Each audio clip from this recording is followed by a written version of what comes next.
And welcome into the Tuesday edition. Robby and Rexrode, 102.5 The Game, presented by Green Ventures Landscaping for homes and businesses that want to stand out, not blend in. Visit greenventureslandscaping.com. Live from our Busy Bee Plumbing, Heating, and Air Conditioning Game Nashville studios, home of the $99 yearly Beehive membership, where the buzz is always about great service. Robbie Stanley alongside Joe Rexrode, Christian Skelton here with you on this Tuesday morning. Ian Safar on a well-deserved vacation this week. He will be back with us next week. Joe Rexrode, good morning. How we doing? Doing great. Just woke up to somebody trying to hack into our Netflix account, a bunch of texts to my wife and a bunch of emails to me. And so apparently someone from the state of Washington wanted to watch our Netflix account. So, I mean, sure. So I changed some passwords. A lot of people just messing with you too much lately, you know? Leave Rexrode alone is my plea to the general public. Is it the PT Cruiser Bandit trying to like? Did they go to Washington? Yeah, I don't know. You think that red PT Cruiser could have made it to Washington, the state? It's a long way away. Yeah, that's a good question. Just to go watch some Netflix. Yeah. It's a heck of a trip. Yeah, keep those passwords fresh out there, folks. Yep, make sure you're updating those every now and then. Be nice. Christian, how we doing? Good morning. What's going on? Doing good. Glad to be with you all again. Glad everything seems to be working on the video end today, so that's a nice change. But yeah, good to be here. You know, when people can't see our faces, there's an outcry that takes place because of just the beauty standard that this show sets. Amen. So glad we got it back working this morning, and people can see these beautiful faces. It's a big loss. Yeah, like I was trying to tell people on YouTube yesterday, I was like, man, during that rant, like my face didn't get red at all. Sure, you know, I looked very handsome. And, you always do. You know, yeah, very sophisticated. So today it might change a little bit. You never know. Well, it's you got to keep people on their toes today. Right. We got a lot going on the program today. Joey Dwyer from VandyOnSI will be with us at 7:00 on the program here today. So looking forward to that. Eric Cain from WNML in Knoxville will be with us at 8:00. We'll get into what Josh Heupel and the Vols had to say yesterday at SEC Media Days. Take your thoughts. In the meantime, 615-737-1025. Joe, yesterday, an underrated day in the sports calendar for fans across America who just have to deal with very disappointing news yesterday. And I was one of those fans. I got my rejection from Augusta. No Masters tickets for me next year. And I was looking all across like my Facebook feed and talking to some of my friends who are big golfers who have all applied for this. I don't know a single person who won tickets. I'm sure there are people out there that I've met before that did win tickets for next year's event. I don't know a single one who has won Masters tickets for next year. And I was a part of the crew, the thousands of people seemingly yesterday who were rejected from winning Masters tickets in Augusta. And I'm very upset by it. Very sorry to hear it. How many years have you applied here for Masters? This is actually my first one. Yeah. Okay, this is it. So you're okay. Well, that would have been unfair. You know? Probably so. That's what I'm trying to keep in mind. If you hit it, then I would have maybe gone out and gotten some easy picks, or something else to if you got that. But that is, I'd love to know how many people apply, how many actual tickets do they distribute. Obviously, there's a bunch that go to whatever, just like any sporting event, corporate sponsors, all that stuff. But how many just regular fans who apply actually get those tickets? And does anybody know anybody who's gotten them? I know people who've gotten them. You know before. People who have gotten them. Not specifically this year, but I know people who have gotten them before. Okay. Several people actually. Okay. So well, that's good. It does happen. Like you can win the lottery here. Yeah. But I did not. Keep at it, man. Yeah, keep man. at it. Christian, I believe you did not win as well. Yes, I have applied pretty much every year as far as I can remember, as far back as I can remember, and I have not gotten picked once either. Hopefully one day, fingers crossed. That's all you can hope for. Do you just like go to the Masters website and just punch your pretty much? That's exactly what you do. Yeah. Okay. And just say, hey, hope they pick me. Yeah. Is it like for 4, for 2, whatever you can get? Yeah. And it's not always guaranteed what day you get either. Like sometimes it's Monday practice round, Wednesday practice round. Sometimes it's Friday. Applied for all of them. Yeah. I went Monday through Sunday. Applied for every one of them. Yeah. Did not win. I guess some people probably just apply for Thursday on, right? They want to. I have no problem with a practice round. I wouldn't either. I think I might prefer it. I'd go to the women's amateur. I don't care. I just want to be on the property. Yeah. Doesn't matter to me. Rexrode, you got to apply next year, and if we both win, maybe we can talk them into letting us do a show from there. They don't let anybody's phone in, but other than that, I'm sure they'd let a radio show in there. Yeah, but just set us up like on the 7th green or something like that, right? Robby and Rexrode. Just make sure you don't hit those guys doing a radio show down there with your shot. Well, yeah, I love some pimento cheese. Yeah. So I'm all about it. That would be my favorite part about it. Just No, set I mean, I'd love to see that place sometime. Just set up right next to Golf Channel. It'll be fine. Yeah, that's what we'll do. They'll be fine with it. I think so. I've done this show in golf play-by-play announcer voice before. Yeah, for Like sure. in LA at 4 a.m. The hotel room where you can hear everybody in between the walls. Yeah. So Ryan Tannehill looked pretty good last night, huh? I don't know if you noticed, but Jeff Simmons sacked Matthew Stafford 3 times last night. Oh, good times on the program. Joe, still no decision from LeBron James yesterday. The discourse around this is objectively hilarious right now because you have people like Kendrick Perkins hopping on TV saying, I'm hearing Miami is at the top of the list. And then you have people like Mark Spears saying, hey, an NBA coach told me that it's Cleveland, Philadelphia, or Golden State. And it's like, okay. So nobody knows is basically what we're getting to the bottom of here. That's still no decision for LeBron James. You got Pat Riley went on, I think, Levitard's show yesterday and started talking about how, the relationship is thawed between him and LeBron James. And he's still waiting, just like everybody else, to see where the decision goes. But very interested to see if and when this decision is coming this week from LeBron.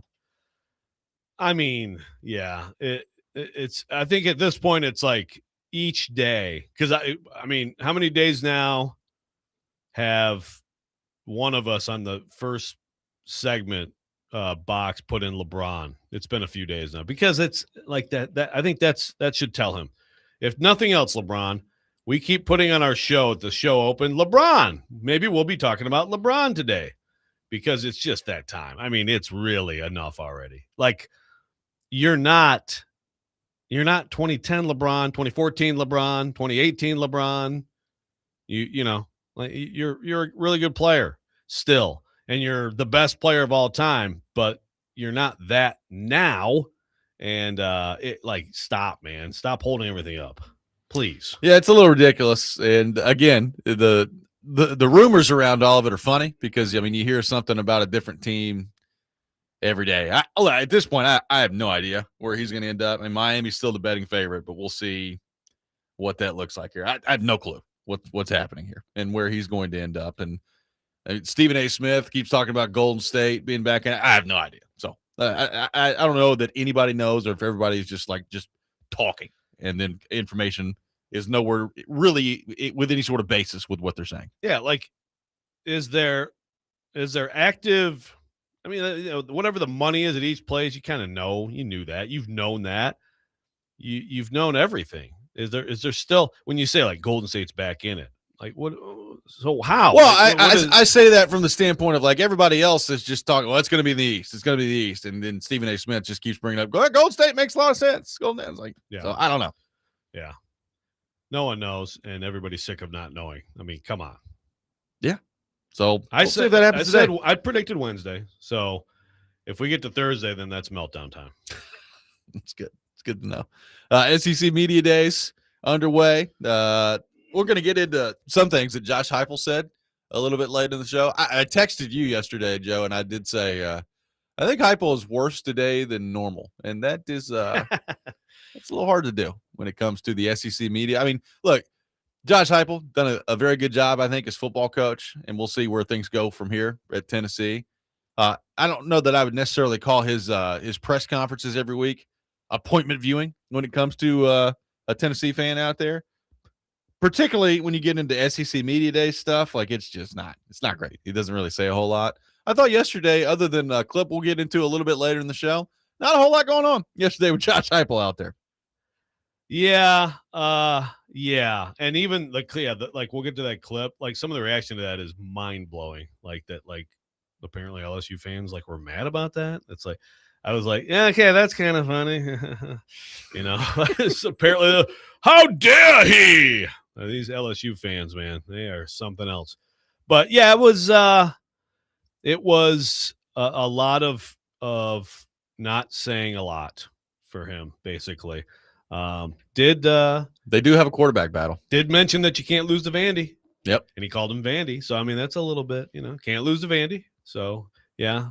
Didn't didn't really engage on, the hots, whatever, the disappointment, state of the program stuff, Chaz Coleman stuff, etc. And again, is any of this surprising? No, but I thought he was especially dry. He was. Not a whole lot going on. He came out, he did his opening statement. I was watching for like 10 minutes. And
welcome back in, Robby and Rexrode, 1025 The Game. Taking your thoughts at 615-737-1025. SEC Media Days underway down in Tampa. And we'll have updates each day during SEC Media Days. Coverage brought to you by Shanco, Tri-State Water, Power, and Air, and the Music City kickoff game featuring Ole Miss taking on Louisville September the 6th at Nissan Stadium. Get your tickets today at NashvilleSports.com. Will Stien, new head coach at Kentucky, made some interesting comments yesterday, Joe, that had people talking. And Matt Baker and Seth Emerson put this together at The Athletic, making the comparison of Curt Cignetti when he told people that after taking the Indiana job, Google me. And turns out people should have Googled him because, my goodness, it's worked out pretty well for Curt Cignetti. We should find that audio, by the way. Yeah. We made fun of his ass that day on this program. Oh, my goodness. Did we make fun of Curt Cignetti? Who's this Curt Cignetti? Google me. I win. Google me at Indiana. Oh, okay. Yeah, you did great at James Madison. Great, Curt. Yeah, that's an all-timer. If we could find that audio, I bet you that'd be hilarious, man. So we should not do that to Will Stien right now. Well, I might do it. Let's flip it around. Well, that's what he said. Yes, He's going to win it all. He was asked by a member of the media. It says, came to Kentucky. You believe you can win? And basically the question was, why? Like, what do you believe you can win? And so Stien pauses, and then he says, this is going to sound like really, I think because of me, to be honest. I think because of me. That was the quote from Will Stien yesterday. So I like the confidence that generated a lot of reaction yesterday, talking about all right, well, you are at Kentucky. And by the way, I mean, I know that it ended poorly with Mark Stoops in Kentucky, but you are replacing, a guy that did a really good job on the whole at Kentucky at a place that's been very difficult to have any sort of football success that's gone on there. I mean, he put together for a long time, a stable program that, by no means was competing for SEC or national championships, but was very solid under Mark Stoops for a long time. So what did you make of the Will Stien conversation, who, by the way, wasn't that long ago where he was playing quarterback at Louisville? Yeah. 2012. Yeah, exactly. Stillie's buddy. So first of all, Stillie's buddy. If you're going to be Stillie's buddy, go up there, and I expect a little trash talk. I like it. I wish he didn't hesitate. He sort of hesitated. It's like, no, man, come right out and punch him in the face with that. But look, I do generally. I think there's a lot of like the default on that is like, whoa, we have wonderful donors and blah blah blah. You know what, man? You just got this job. Why do you think you're going to win? Puff your chest out a little bit. And I look, otherwise no one's talking about Will Stien's presser yesterday. Kentucky football can probably use all the attention it can get. And I think that there's honesty in the answer. And he is, by the way, Mark Stoops, winningest all-time coach in Kentucky history. Now, he's not the greatest because Bear Bryant was there, before he did what he did at Alabama and everything. But Mark Stoops he absolutely lifted the floor there. And they had a few teams that were pretty close, and really he changed a lot of things there in terms of, their recruiting. And obviously a lot of that stuff is before the current era. So you're starting over, but I mean, he made it something that has a chance to be competitive now. So Will Stien comes in having never been a coach. That's one difference between him and the Cignetti thing is a guy who, whatever you think of, the places he was at, the competition, he won everywhere. He did. He went everywhere, and it was like immediately snap your fingers and he turns it around and wins. And Stein's 36, right? And He's Stien a is really young guy who's been a very successful, respected OC, hasn't been a head coach. So that's one big difference. But I'm thumbs up, and I'm not making fun of him. I'm expecting great things at Kentucky. So let's make sure that we have that Tuesday, July 21st, when Kentucky ends the SEC drought. Finally, sick of the Big Ten winning it all. Kentucky football comes in and just cleans house and saves the SEC. Then we'll have this. Will Stien's going to be awesome.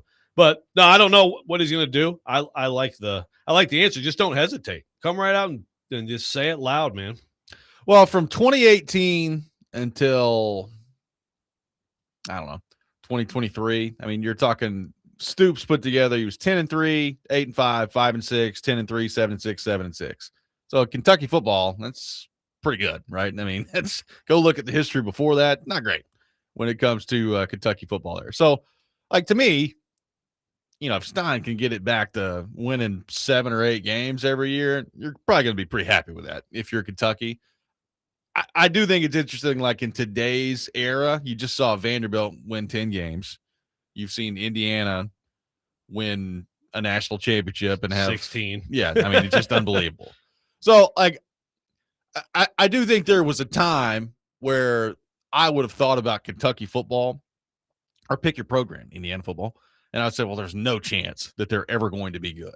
And I just don't know that you can say that anymore. Like, with NIL being what it is, with what we just saw with Cignetti coming to Indiana, I do think of all the bad that's around college football right now, to me, that's one thing that is good. That, like, if you're some of these programs that have just been historically beaten down, there's got to be like a little bit of hope in the back of your mind now that you can find some sort of combination, some sort of storm that you can put together to dig your way out of it. And maybe it's not a long-term thing, but maybe it's a few-year thing where you're winning at a level that you've never won at before in today's era of college football. So, look, I get it. Like, we have a lot of, obviously, Tennessee fans in our area, Vanderbilt fans in our area, a lot of Kentucky fans in our area. And the general reaction has been, well, Kentucky's never going to be good at football. And I understand the thought process there. But I just, with what we just saw Indiana do, I am more hesitant to just automatically say that now than I was certainly, even 2 years ago, but much less 5 years ago. Yeah. Well, the interesting thing about the difference, like with Vanderbilt and then those two schools, is like Indiana, you wouldn't know it from watching the product, but Indiana, for the most part in the NIL era, has been the most expensive roster in the Big Ten in basketball. Yeah. Kentucky, we know. Kentucky, whatever, $25 million basketball roster last year, amounting to very little. But that's a challenge, right?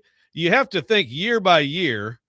Now, maybe at Indiana, it starts shifting and you win it all and they've been as irrelevant. But at Kentucky, it's not shifting. At Kentucky, Will Stien, there's not a limitless amount of dollars, and he is going to, every year, he's going to have to, more of the pie is going to basketball than a lot of his peers have to deal with, right? It's just how it is. He is.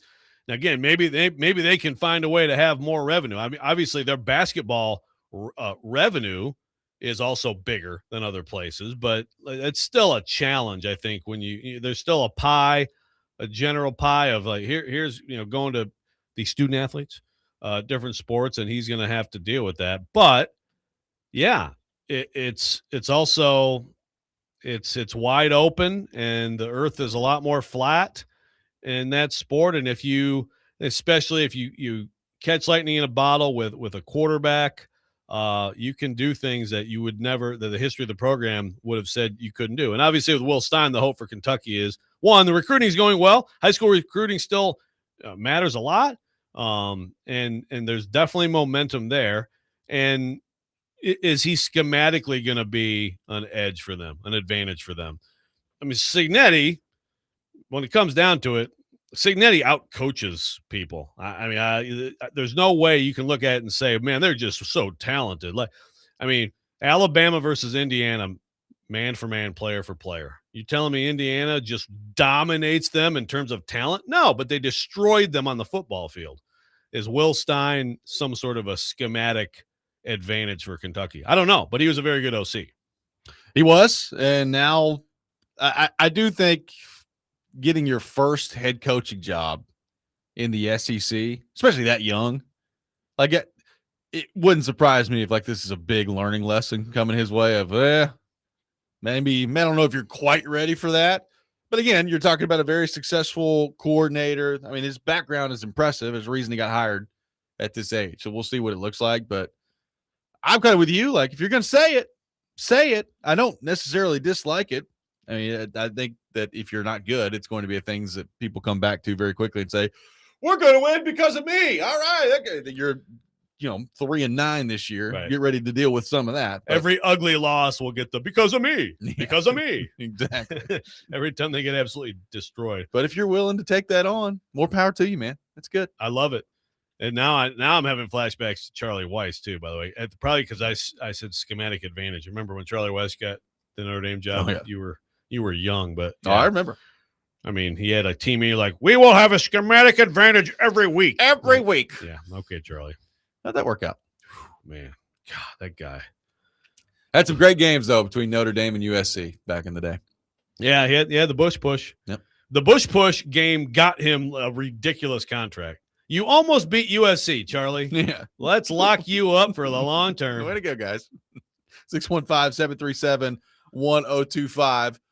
Is Josh Heupel calling for Tennessee fans to throw mustard bottles and golf balls? We'll get into that coming up next. Robby and Rexrode, 1025 The Game.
Robby and Rexrode, 1025 The Game, taking your thoughts at 615-737-1025. We mentioned it.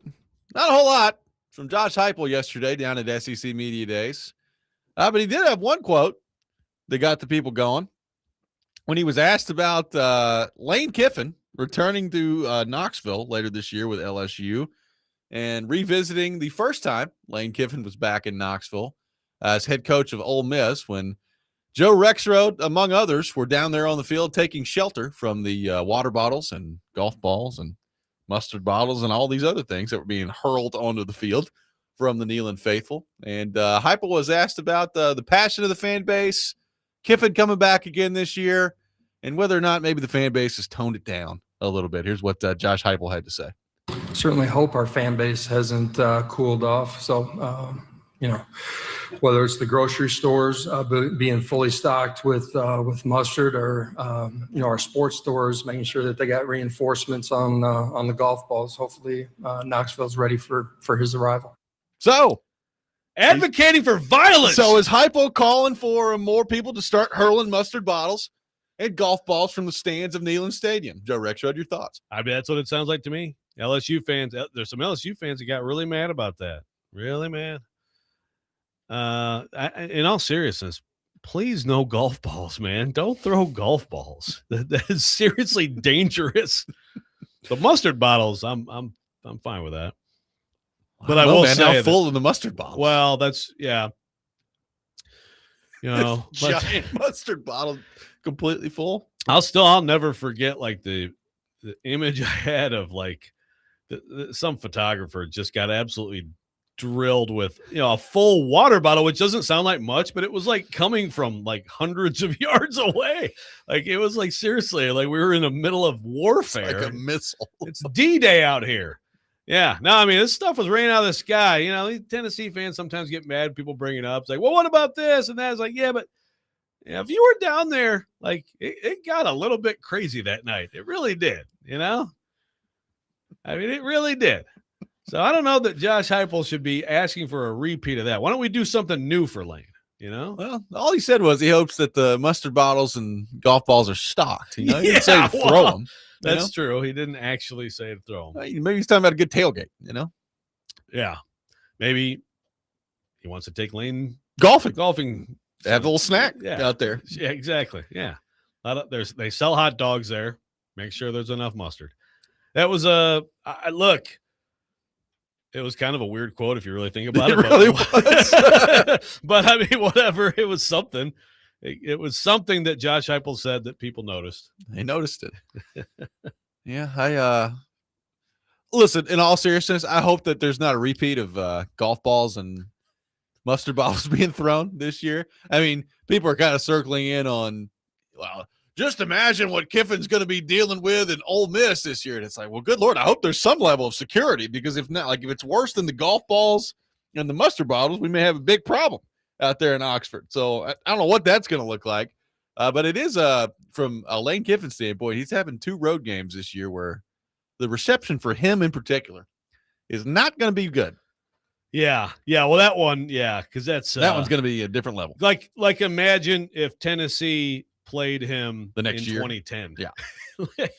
We'd probably be talking about how many mattresses. Like, would be, well, make sure those mattresses are stocked with the kerosene so we can light them on fire. Yeah, in the middle of stands. Yeah, right. I mean, that would have been, and that's basically the feeling. I mean, at Knoxville, like it's fun to, like, does anybody care anymore? You had that night, right? And it got a little bit crazy.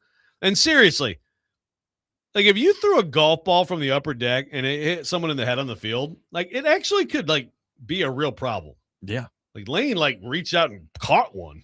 Yeah. I mean, don't do that. It actually is I don't want to overreact, but it's kind of irresponsible. I hope the knives and shotgun stores are stocked. Yeah. Hope the cannons are stocked out there and bazookas. No, but I don't think does Tennessee at this point, that's his return. It happened. Everybody hates Lane. Yeah, they're always like everybody hates Lane, but Ole Miss that's going to be whatever it is. You're right. Like, what could it be? I mean, I think it's going to be more, well, whatever he hears from the sideline, and I'm sure like the tailgating scene will be like some great Lane, whatever, hung in effigy or whatever they're going to do. Voodoo dolls Lane or whatever. But yeah, like you hope that like people are safe. You going, aren't you? I believe I'm going to that one. Yeah, I believe I've got to wear a helmet that game. Yeah. Well, I mean, I'm looking forward to like the tailgate. Yeah, it'd be good tailgate. Yeah, I think it'll probably be pretty interesting.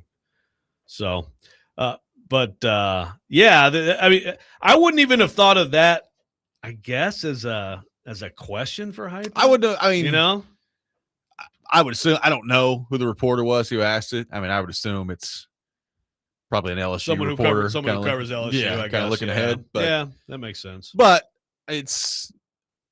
I did think about it yesterday from a Tennessee standpoint. It's like, all right, he did come back already. I think if Tennessee wins, he's going to get it a lot coming off the field there. But like, I don't know that Tennessee fans are going to be looking at it quite the same as they were the first time. I mean, he's already come back, so right. Exactly. It probably won't be the last time he comes back. I mean, he's never going to be popular in there.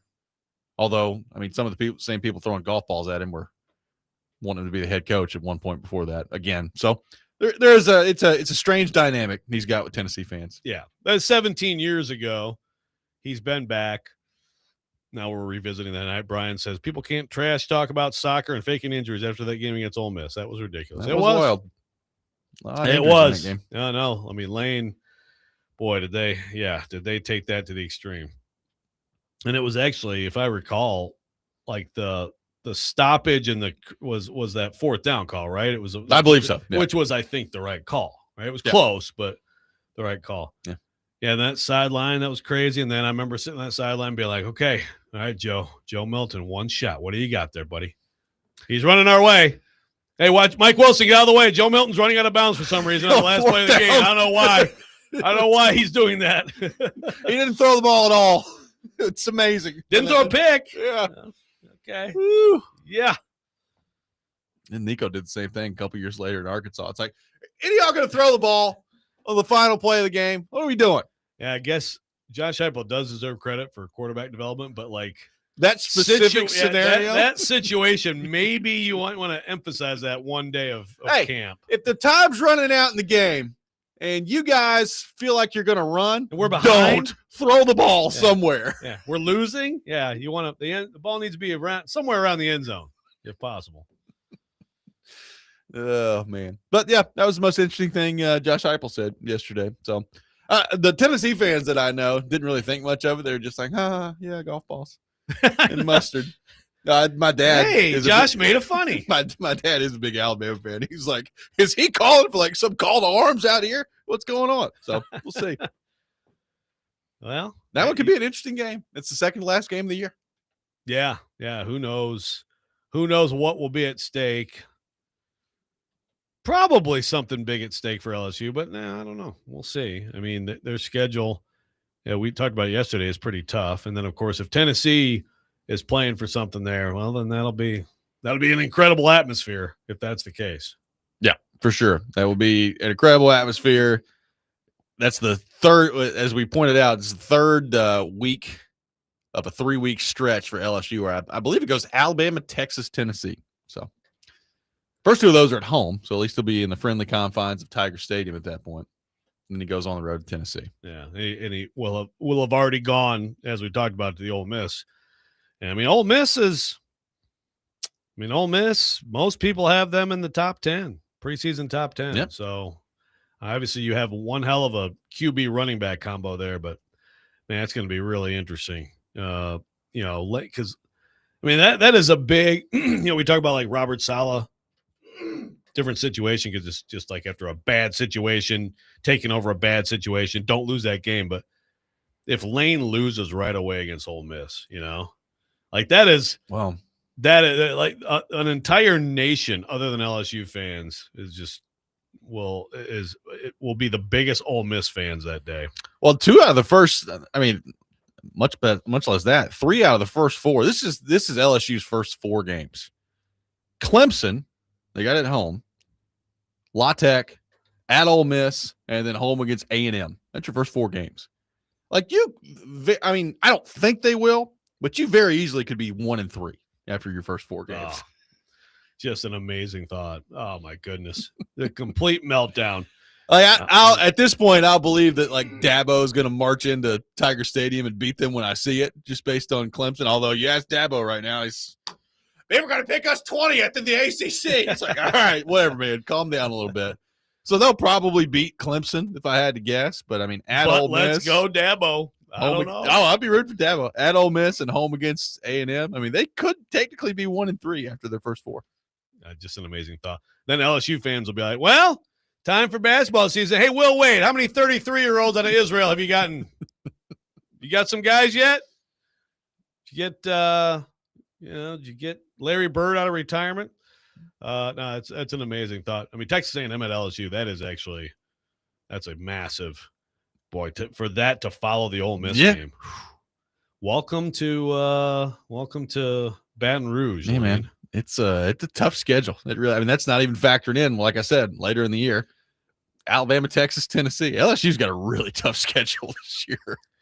Caroline Fenton had a good tweet yesterday, which you would have missed. By the way, I can't believe you're on Facebook, but you're not on Twitter. That's I think you should get rid of everything. But good point, because Jordan Rogers, like, it's national title or bust for Lane Kiffin in year 1. And her point was, can we stop saying or bust for everything? Like, what does that mean? Like, it's his first year. Get fired? Yeah. Like, what is the bust? What would the bust be? I mean, people will be mad, right?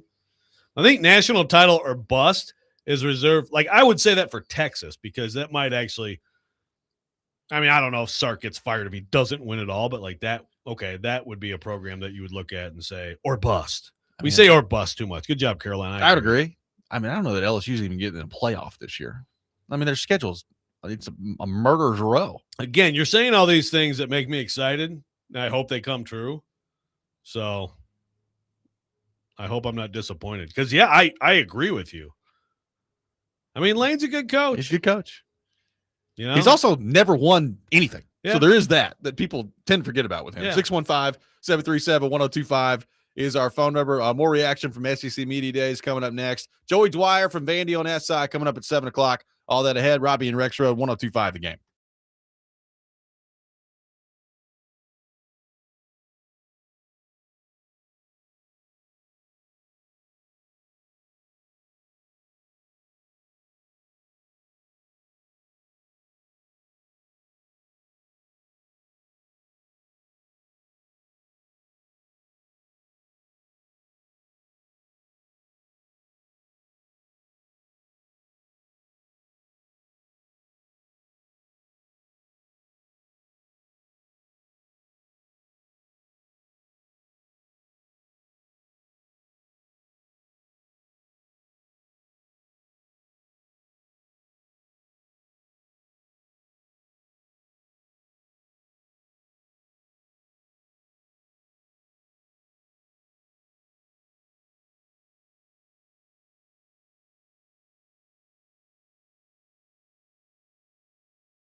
Welcome back in, Robby and Rexrode, 1025 The Game. Taking your thoughts at 615-737-1025. Joey Dwyer from VandyOnSI will be with us at 7 o'clock. We'll get into all things Vanderbilt football with him a little bit later in the show. Eli Drinkwitz, Joe, already complaining about the 9-game SEC conference schedule. That has not been played yet. We haven't seen it happen yet. But he was talking yesterday at SEC Media Days, and, I hold Drinkwitz in similar esteem as I do Shane Beamer, who we'll hear from later today.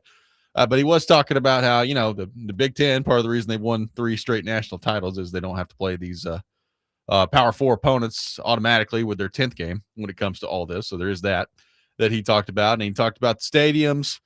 I think he's talked about how, SEC doesn't get enough credit for how difficult the environments are that they play in. And he brought up the World Cup, and people look at that and they say it's awesome. They haven't been to Knoxville, Tennessee, where you're playing in front of 106,000 people. It's very difficult.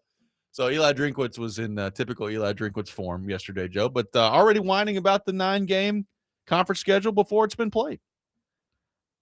It's embarrassing, man. It's truly embarrassing. Let me. Can someone tell me what Missouri's schedule was this year? I should have been ready with that. Well, they open up with Arkansas Pine Bluff, so we'll see if they're ready for that one. Then they go to Kansas, home against Troy before they get into their conference schedule. Yeah, so I'm sorry, I meant last year when they still had 4, but whatever. It's basically the same thing. So they play Kansas, which is great. That's a Power 4 team. Sure. So yes, last year it was Central Arkansas, Kansas, Louisiana, and UMass were the 4 teams that. By the way, Ohio State played Texas last year. Michigan the year before played Texas. Some play crap. Indiana. Give Indiana all the crap you want. They deserve it. But let me ask you this, because Indiana's schedule last year, and it's embarrassing. I mean, it really is, and I'd like to see it change, but unfortunately the trend is not good in that regard right now. We've got schedules being canceled. LSU just canceled Arizona State. Right now we're in a situation where schools are canceling good games, and so, again, the fans get screwed on all this. And the TV people too. So I don't know, man. Someone needs to figure something out on this. But let me look at Indiana last year. Okay, Old Dominion, Kennesaw State, Indiana State, and they must have snuck in oh no, that's right, because that's the 3 with the 9. So there you go. Yes. So Indiana State, Kennesaw State, and Old Dominion. That is embarrassing. Also, do you think that if Indiana, after you watch Indiana last year, after you watch Indiana, what they did, destroying just about everyone, beating Ohio State and Indy, beating Alabama 38-3, beating Oregon 56-22, winning the national title undefeated, do you think that if they played some Power 4 team like freaking Kansas, they might have been okay? I think they might have been okay. It's deflection. I am absolutely for 9 and a Power 4 requirement. Yeah, I'm for that. So let's do that. 12 games, and everybody, the SEC going to 9. I don't know why you're crying about it before you've even done it, but you finally went to it. It's the right thing to do. So now it should be 9, and it should be required Power 4 for all these conferences.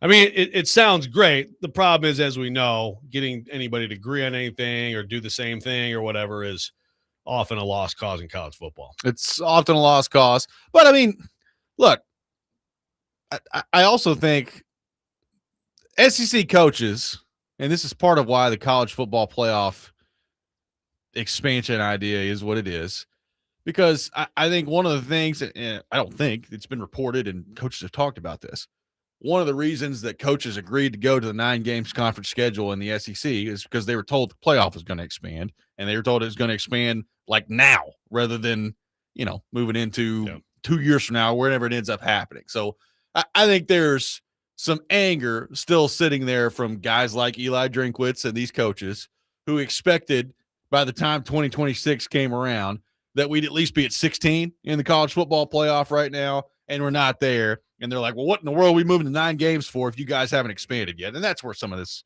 really kind of stems from. No, and that's fair. I mean, that part of it, it's because, I think a lot of people thought that we'd be at 16. And when we've blown past 16 and now everybody's gaga about 24, including Eli, by the way. Eli tried to take credit yesterday. Like, I had the idea. I mean, I'm sure he'd be gaga for 70. And so now the difference for him is, and he made this point yesterday, like the whole committee, I don't want the committee to touch anything.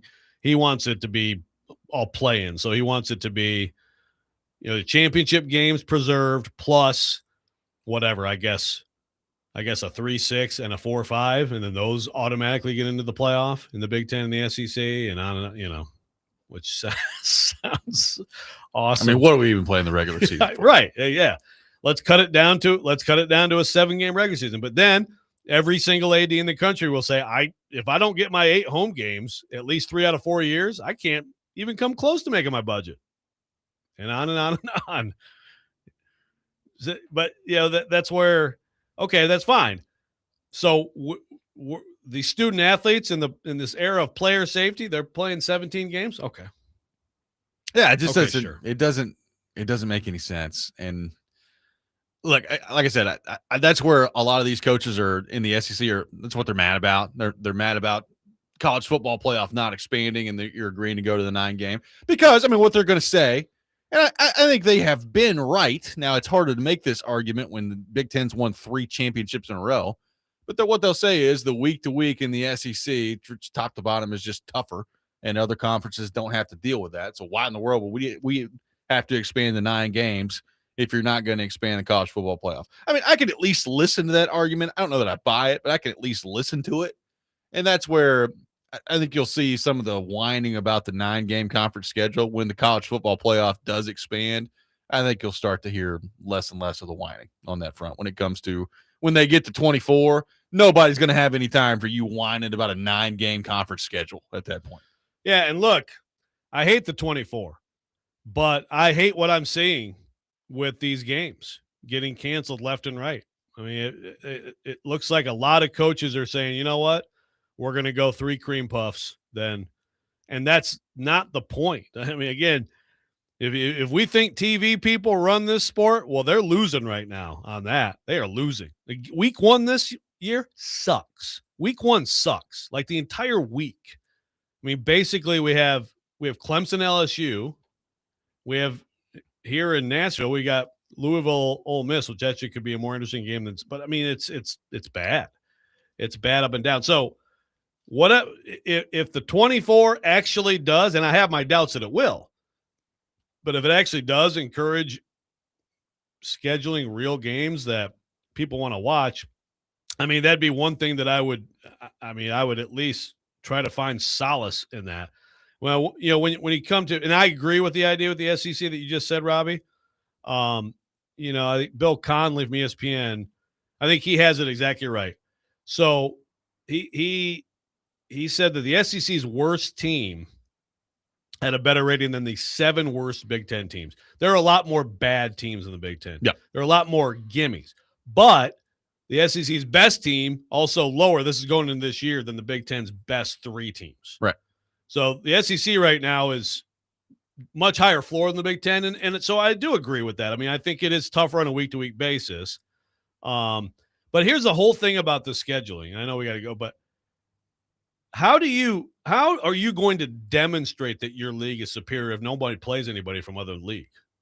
It's a great question. I mean, you can't, like, if you're the SEC, you can't seriously, well, maybe you can because you're sitting here talking about taking your ball and going, win. This is the national championship, the SEC. But, like, if your teams are not going to play good Big Ten teams, like we're getting still with the Texas, Ohio State this year again, how does anybody have any idea? We're not just taking your word for it. No, absolutely not. 615-737-1025. Our phone number. Joey Dwyer from VandyOnSI will join us coming up next. You're listening to Robby and Rexrode, 1025 The Game.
Hour number 2, Robby and Rexrode, 102.5 The Game. Robbie Stanley, Joe Rexrode, Christian Skelton here with you on this Tuesday morning, talking some college football.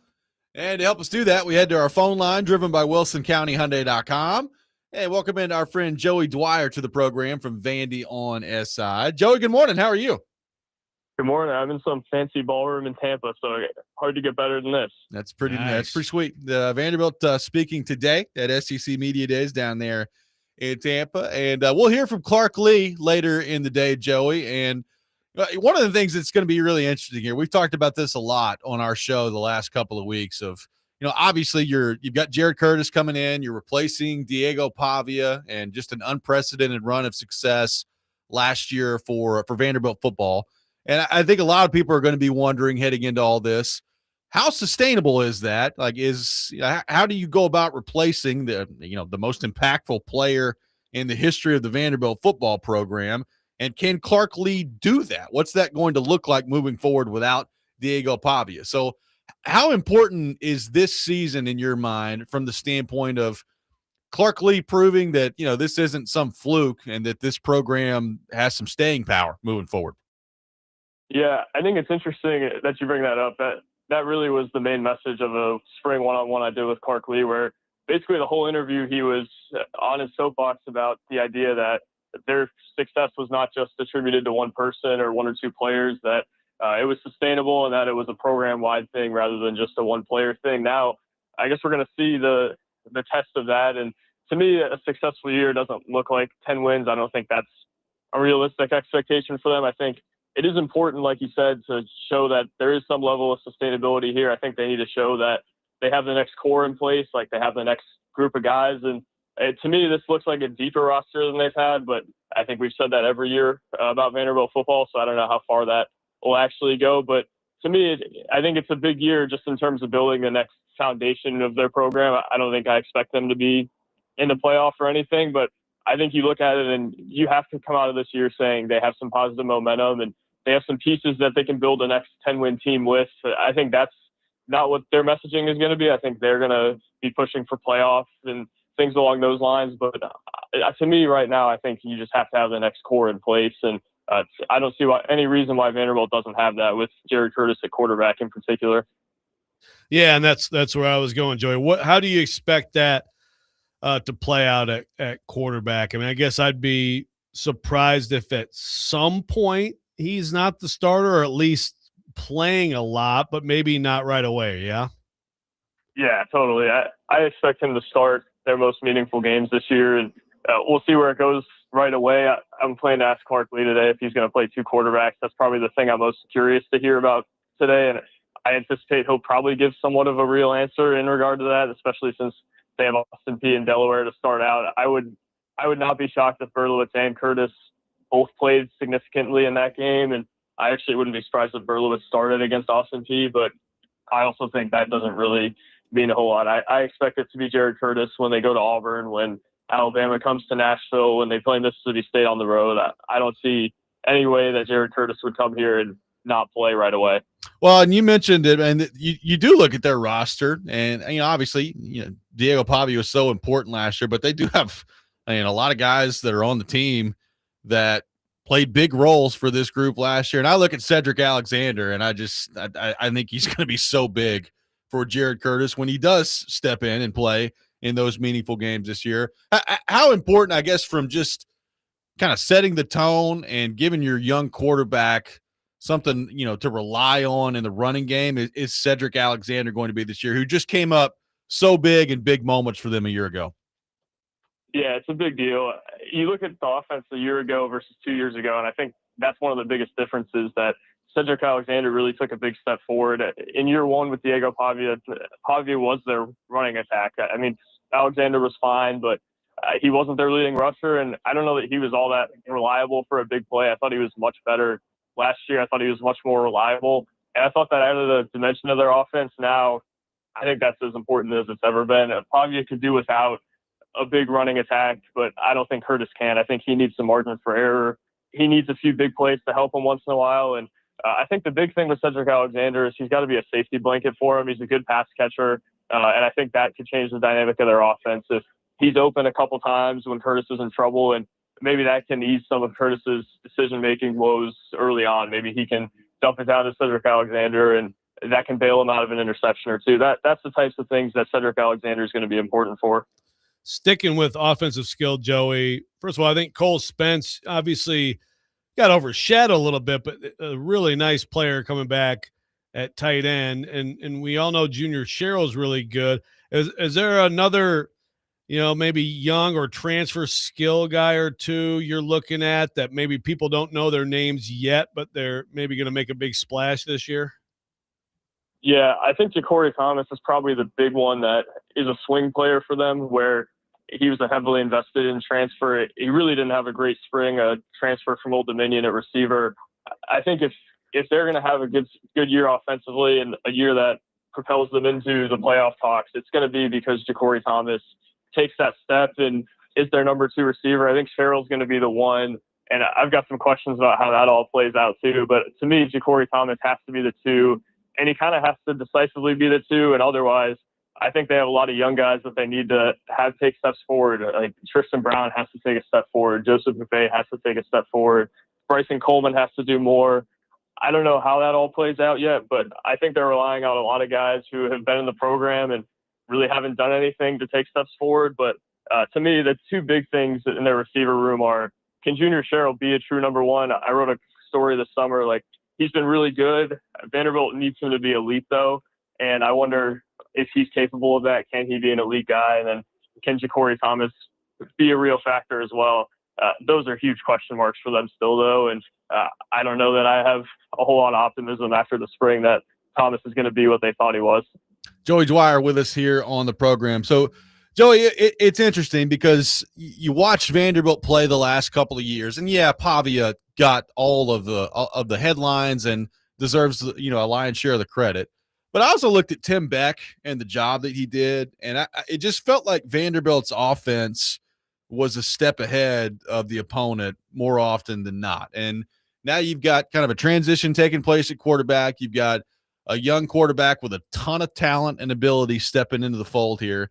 What do you think the challenge is going to be for Tim Beck this year as offensive coordinator? And do you expect the offense to look significantly different? Like, where do you kind of look at when it comes to Tim Beck and the challenge in front of him this year? It's a good point. I think Tim Beck, year 1 was one of the main reasons they won 7 games. I thought their offense was catered perfectly to their personnel. They wanted to control the clock. They wanted to avoid turnovers. And then you saw in year 2, they kind of changed things. They were able to push the ball down the field more. Tim Beck knew he had more talent, and I thought he utilized it in more explosive ways in year 2. I think it's going to be a mix of that in year 1 of Jared Curtis, where I don't know that they can rely on an offense that doesn't try to control the clock and try to slow roll the game and play keep away a little bit. But also, I think once in a while he's going to try to push the ball down the field. He's got 2 quarterbacks with real arm strength, and probably more arm strength than Pavia even had. So we'll see how that plays out. But I would expect it to be different. And to me, I expect it to be kind of a mix of what they did in year 1 under Beck versus year 2 last year. There's going to be some explosives, but I don't know exactly how many. Joey's kind of the same question I had for you about skill guys, but just on defense. There's some really good players returning, Martell Height and CJ Hurd and Jordan Matthews. Seems like the secondary is really veteran. Nick Rinaldi and Miles Capers. Is there enough pass rush on this defense, and where is that coming from beyond Capers? Yeah, it's a good question. I think there's a lot of guys who have proven a little and not a lot of guys who have proven a lot in the pass rush. I think I don't know. I don't see anybody that can really take a huge step opposite Capers. I think, honestly, to me, the biggest thing is Capers needs to take another step. And I don't know how big of a ceiling he's got, but I think he's got to be more of a game wrecker than he's been in the past. He can't just be average. He's got to be almost an all-league guy for them to take a step forward. So I don't know that I trust anybody opposite him all that much. They got some transfers that I think can do some things, but to me, I think a lot of this is on Capers, and I think maybe that can open some things up opposite of him for guys who maybe aren't quite as gifted. I know Brian Allen, the Iowa transfer, they like a lot, but he's still got some things to prove, and I don't know if Capers is what he was last year. I think it's going to be difficult for Allen to wreck a lot of games. You know, I got to get a hoops question in here, Yeah. Joey. So Gabe Neesmith, who is the cousin of Aaron Neesmith, former 1 year Vanderbilt phenomenon and, you know, really good NBA player, he has reclassified. So I think we're going to see like a lot more that we've seen quite a bit of it. I think we're going to see more of it possibly, right, with the reclassification. But he is reclassified, five-star recruit. For people who don't know, but he is now coming this fall. First of all, what does that do for this team? I mean, you're still talking about a true freshman in a sport that increasingly, you know, is dominated by older guys, but a big-time talent, 6'5" wing who can score the basketball for a team that I already liked a lot in terms of its potential. How big of a deal is that for Vanderbilt? And was this something that, you know, has sort of been on the radar for a while or sort of came together quickly? Yeah, this has kind of been in the works since May. Neesmith still has to finish a class, and that will kind of determine exactly when the paperwork goes through and everything. But from everything we know, the intention is that he will reclass, and I think that was the idea when he committed to Vanderbilt. That I had heard that since probably a week before that he committed. So they've known about this, and to me, the biggest thing is it's an indicator that they're all in on this year. Mark Byington, earlier this summer, kind of talked to me in a way that he hasn't before about the Final Four and the national championship. He's never even addressed the possibility that Vanderbilt could get there in previous off seasons. This year, he brought up on his own that he thought that was something that they could strive for, and maybe that they wouldn't name that as a goal, but that was something they had in mind when they recruited people and when they added to their staff. So I think that's an indicator that they're all in on that because, again, it is a risk with Gabe Neesmith. I think his offensive profile is interesting at this point. He's really an off-the-bounce guy that I think is going to have to fit in somehow to a team that already has a few creators and Tyler Cainer and Ace Glass. And I think his defense needs work. I think his shot selection probably needs a little bit of work too. But I think Mark Byington's swinging on the upside here. And to me, I think the biggest thing is can Gabe Neesmith be a real catch-and-shoot threat for them? I think they lack that on the roster. And he was a 36% three-point shooter in UIBL, but a lot of that was on bad shot selection. And I think that number could actually increase when he gets to Vanderbilt if things go right. He told me that basically most of the stuff he's worked on this offseason is becoming more of a catch-and-shoot guy. And I don't expect that to be his only role, but I think that's the most important thing he can do for them is becoming a more consistent three-point shooter and being able to complement Tyler Cainer and be a kick-out guy. I think that's what Vanderbilt really wants from him, and I think that's part of the reason they encourage the reclass here is maybe he can help some of their shooting woes, which I think they're cognizant of at this stage. Well, Joey, really appreciate you, man. Thanks so much for taking time to be with us this morning. Great stuff as always, and have fun down there in Tampa today. We'll talk to you soon. Yes, sir. Thank you, guys. Looking forward to next time. Absolutely. Appreciate Joey Dwyer, our guest here on the program from VandyOnSI. Really good stuff on Vanderbilt football there. We'll react to that coming next. We'll react to the Neesmith news for Vanderbilt as well. A lot of your thoughts to get to. We'll do that. Robby and Rexrode, 102.5 The Game.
Welcome back in, Robby and Rexrode, 102.5 The Game. Our football offseason coverage on 102.5 The Game, presented by Tennessee Brew Works and Parma Tractor and Equipment.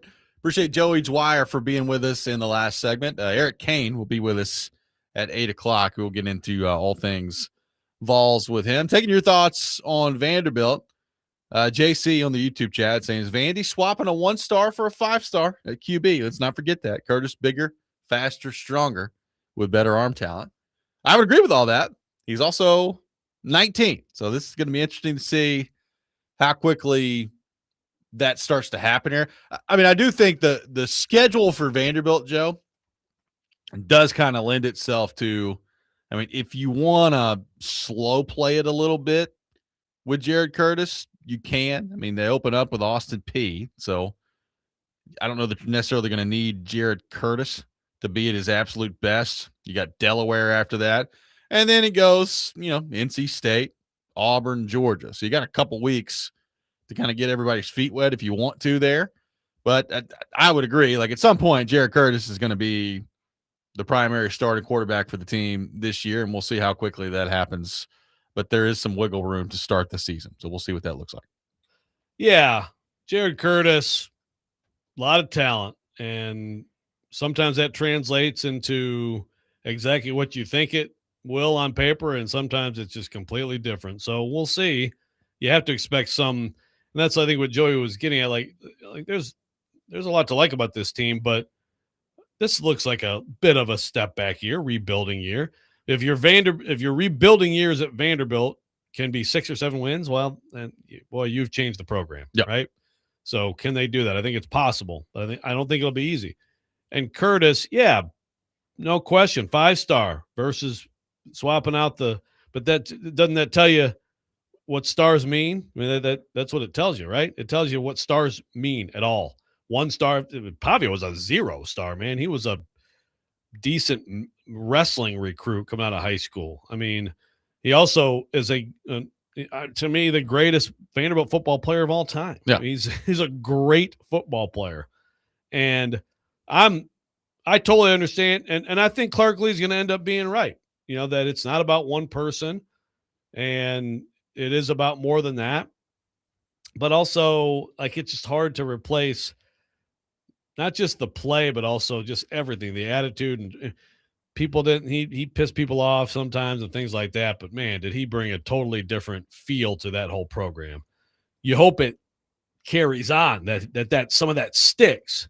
But it's just a massive thing to replace. And it's unfair to Jared Curtis to just say, oh, you're 5-star. Get in there, 5-star. It's going to be great. I mean, a true freshman in the SEC.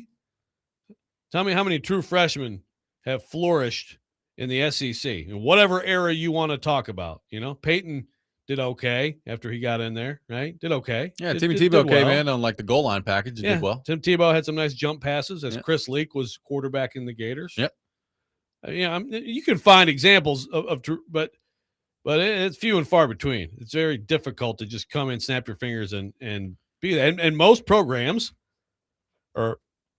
most prominent programs do not rely on a true freshman.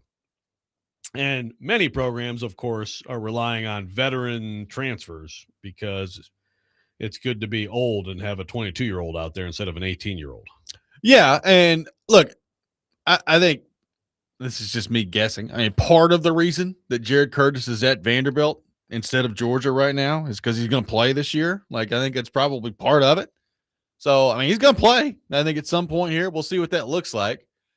And look, it's the same. To me, it's a similar conversation between Curtis at Vanderbilt and Faison Brandon at Tennessee.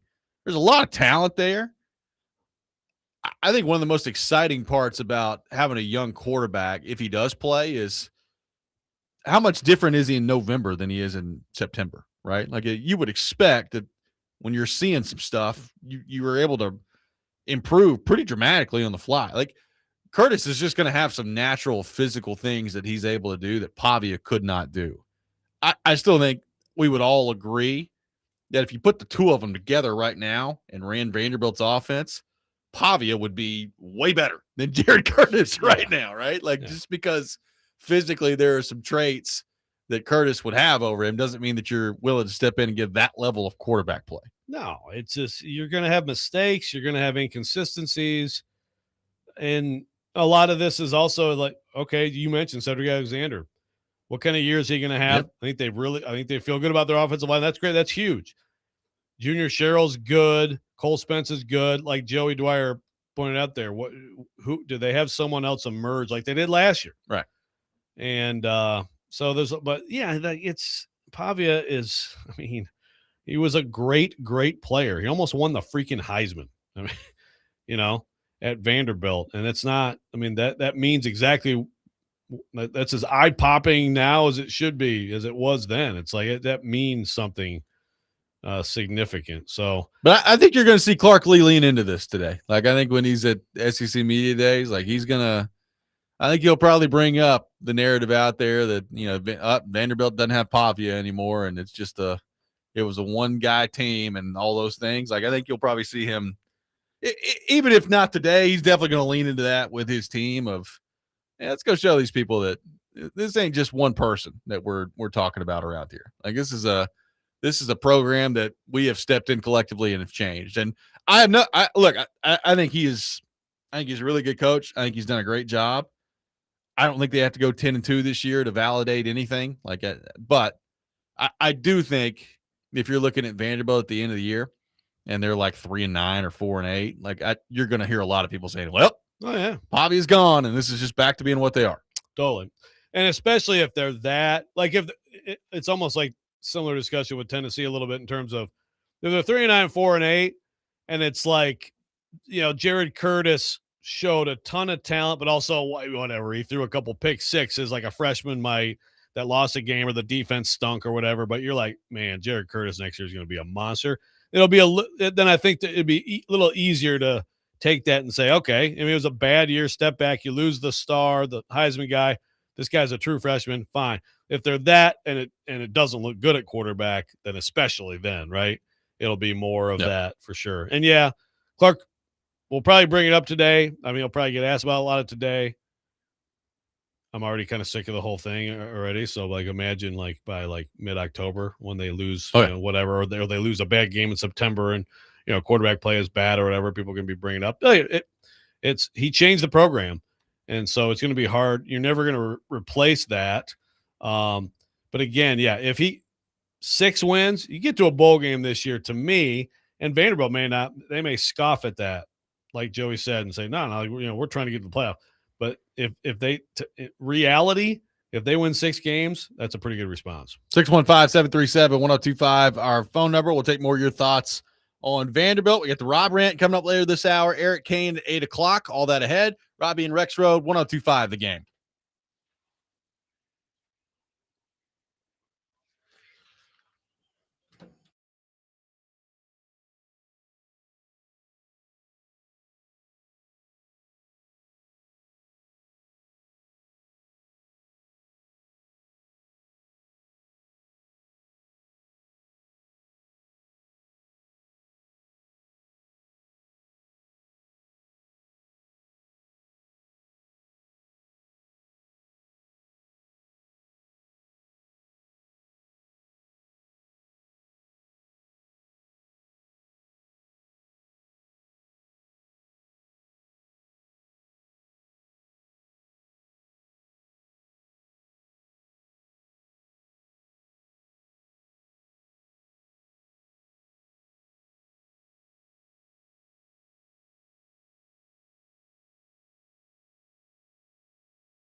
Today, the Nashville Sounds take on the Sugarland Space Cowboys. Yep. Which apparently is a real team. First pitch at 7:05. Catch all the action on 94.9 The Fan, presented by Twin Peaks Family Leisure, Maple Street Biscuit Company, and Social Cantina.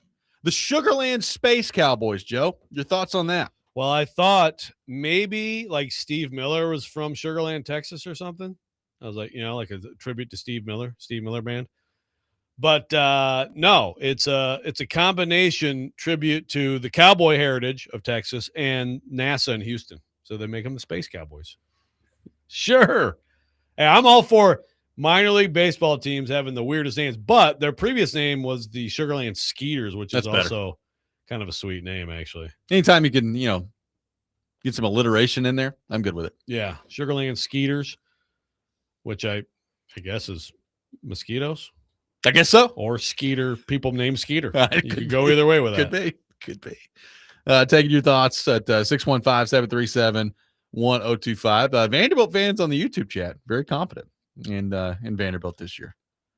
It's good to see. Yeah, I like it. We got a little trash talk. We got a little bit of trash talk going back and forth. Vandy Dandy here on the YouTube chat saying Great name. if McIntyre is Tennessee's quarterback, they'll go 4-8 and 5-7, lose to Vandy, and Heupel will be fired. Well, that's a lot of bold statements in one. JC Swavard saying, I think Vandy's offensive scheme lends itself to a QB ramping up quicker, short passes, run pass options, easier reads at line of scrimmage where the ball needs to go. Yeah, I love the scheme, and they do a lot of creative stuff, misdirection. It's a kind of a combination of different schemes. Also, Pavia, just the Pavia element there was so effective, right, as a runner, and he was so good at it. He had several years in it too. Before we ever saw him at Vanderbilt, he was in that scheme, going to Auburn, carving them up, and things like that. And so, yeah, I'm sure they're going to try to give easy answers to him as much as possible. And with the RPOs, you have to be good at reading that. It's just like anything. You have to have reps and have a feel for, this means I got to throw it here. I'm handing it here. It's not like snap your fingers easy. You have to be able to read things and anticipate things and make really fast decisions. He's still going to be in 3rd and 8 and 3rd and 9 against SEC defenses, pinning their ears back and he's going to have to make reads and put the ball in tight spaces and all that stuff. And that just, again, true freshman, man. Like, you got to keep it somewhat realistic with the expectations. There's going to be some bad picks, and there's going to be some 3-and-outs and probably some bad stretches for that offense if they go with him. And this Vandy Danny also says, well, they'll be fine if they go to Blaze Berlowitz. Blaze Berlowitz is a nice option right now. He's been in the offense, and maybe he starts to start the season. But this year, at some point, Jared Curtis has to be your quarterback. Yes. And he will be. Yeah. Caleb on the text line says, of course, Vanderbilt fans are. They think since they had one sip of a normal good year for an SEC team, they're entitled to be looked at as a good program. Right on brand for a success-starved fan base. There we go. That's it. See, that's what we need more of this morning. Good job, Vanderbilt fans and Tennessee fans. That's what I'm talking about. Keep it going. That's right. Go get them, Caleb, and go get them. Let's get this rivalry fired up already. Yeah. It's July. Let's go. Exactly. Look, I if I'm a Tennessee fan, this rivalry has been a lot better in the last 10 years ish, right, than it was historically. Like, there's some Vanderbilt wins in there. Correct. But it was starting to get, Heupel, before last year, Heupel he was wearing out Vandy. It was like, man, they're just killing him. And then, of course, they came in and flipped it around on him. So now you got that. That's how you get people ticked off on both sides. Well, yeah. I think I've seen some of this. Like, Vanderbilt has Jared Curtis. Tennessee has Faison Brandon and pretty high-level quarterback recruits there. And, look, it's 2026 college football. Like, I just had my buddy Will just text me. He's like, what's the over-under of Curtis staying his entire career at Vanderbilt? I have no idea. Like, that's where we're at. Like, so it's hard to envision, looking 3 years down the road and being like, well, it's Faison Brandon versus Jared Curtis for the next 3 years. Because I have no idea what's going to happen on that front. But that idea is nice of like two really highly touted freshman quarterbacks coming in at the same time and potentially squaring off against each other for the next 3 years in this state. That could be good stuff. They could be. And not to as we are all in on preseason 2026 hype, I think of 2027, you might be talking about two really good teams with those guys ready to really play at a high level and have something special. So, but it's also a fair point. You got to keep people, you got to retain people every year. So that's one of the reasons I expect Jared Curtis to play this year. And if you're him, yeah, of course, people are going to be coming at you with you're that kind of talent. And believe me, his arm talent is, oh yeah, man. And he's big and strong and he runs pretty well too. So people are going to be coming at him.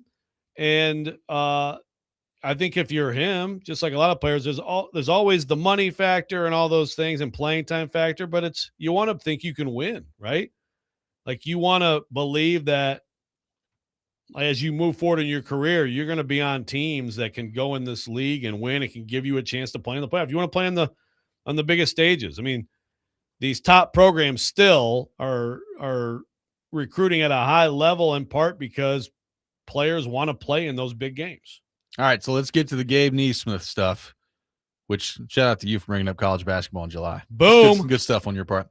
All right, so how big a deal is that in your mind for this Vanderbilt team, for Neesmith to reclassify, coming in, joining this squad coming up this year? What was already going to be a pretty loaded and fascinating Vanderbilt team.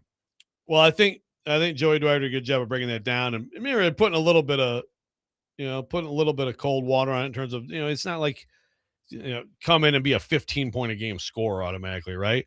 But it's another nice talented option and another possible shooter. Those two things, bad shot selection, that's something that good coaching can do a lot for, right? If you have an all-American point guard and you run good offense and you're a good coach, you can coach that out of a freshman. And if he shot 36% with bad shot selection in EYBL, that's to me encouraging. Just another athletic wing who can score, I think is exactly a great ad for this team. So I still don't know totally what to think about. Like, someone on the YouTube chat was like, well, Andy Katz had him in the top 10, before that. Yeah. And some people think they're like that. And some people think they're more in the high teens, low 20s, before this. I don't know if this like vaults them, but it's a serious ad for sure. And could be real good for them. We got a response here, right? Tennessee fans being upset about Vanderbilt fans being excited for a good season when Vanderbilt absolutely wiped the floor with them last year. We'll probably do the same this year. Tennessee's fan base delusional since 1998. Stay mediocre. Okay, there we go. You guys are making it happen. Ed's like, wait, you guys can talk college hoops in July, but when we want Dane Brugler in October, yes, Ed. In July, like any topic is okay, man. In July we have nothing. So yes, in October we have football. So we don't want draft analysts in October. Come on, Ed. Hey, man. It wasn't we that talked college basketball. Joe did it. You brought it up again. Joe did it. To your credit. Joe, he's the one that put it on the grid. Joe did it. Well, they're actually, in all seriousness, like it is news. It is news. And we don't get a whole lot of that this time. Right. You don't get a lot of sports news. And we're waiting on other basketball news that never comes. So, well, maybe that's what LeBron trying to fill the void. Yeah, sure. LeBron. I don't know. Let me see what Gabe Neesmith's doing. Let me see if Gabe Neesmith, when he's going to reclassify, and then I'll announce where I'm going after that. All right. Good guy, LeBron. The runway's clear, LeBron. Gabe Neesmith news aside, when Clark Lee gets done talking today at the SEC Media Days, you'll see an announcement from LeBron. That's what he's waiting on. Yeah, that's right. That's right. Who else is going today? Who do we have today? I think it's Beamer. Oh, God. Let's see here. We got a Golish. Yep. And Kirby. Oh, boy. God, Kirby. Great coach. I need no football questions from Kirby. Golish might be good. I need somebody asking Kirby if he's like he's standing on the street waving the checkered flag when all these Georgia players are street racing out there. Kirby, has Joseph Newgarden ever given the halftime speech for your team? Just wondering. No reason. Sure, that would go well. Randomly wondering. Golish might be good today. You got Clark, and then the Beamer. I'm sure Beamer will say something. Oh, the Beamster. He's I went on a show yesterday and asked like who's the most likely coach to be fired in the SEC. I mean, it's got to be him, right? Like if they have a bad year where they bring back Sellers and they've given him money. He's been able to keep some guys and go get some guys. He's got to be number one hot seat, right? He's definitely got to be up there. I mean, look, tell me, does Texas go like 8-4, 7-5 this year and miss the playoff, and then Sark's probably in trouble. Yeah, at that point, I think there's a couple guys you could point to, but yeah, Beamer would be near the top. What if Heupel? What if Tennessee's like 5-7 or 6-6? What does that mean for Heupel? I don't think he'll get fired. Whereas Beamer, if he goes 5-7, I think he will get fired. Yeah. And Sark, yeah, you're right. With Texas, you just never know. I guess for him, I think it's more likely we're talking about them deep in the playoff than him being in trouble. And Alabama and just maybe gave I'm wrong. DeBoer this huge contract extension, so I don't guess he's on the hot seat. Bizarre. Just bizarre. Way to go, Caleb. Good job, buddy. Bizarre, just like the SEC trying to tell us that they're going to break away.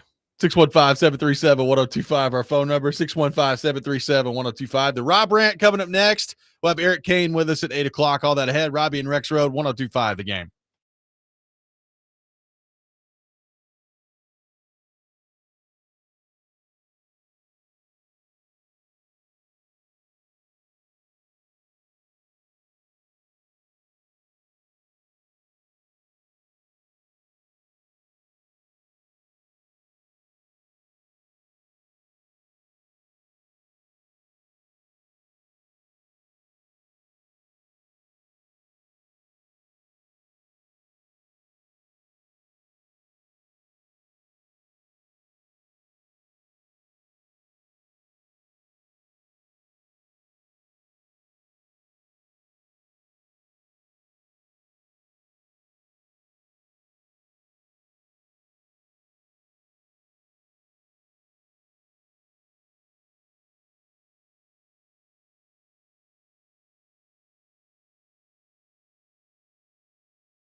It is time for the RobRant, served by the Wine Cellar in Hendersonville.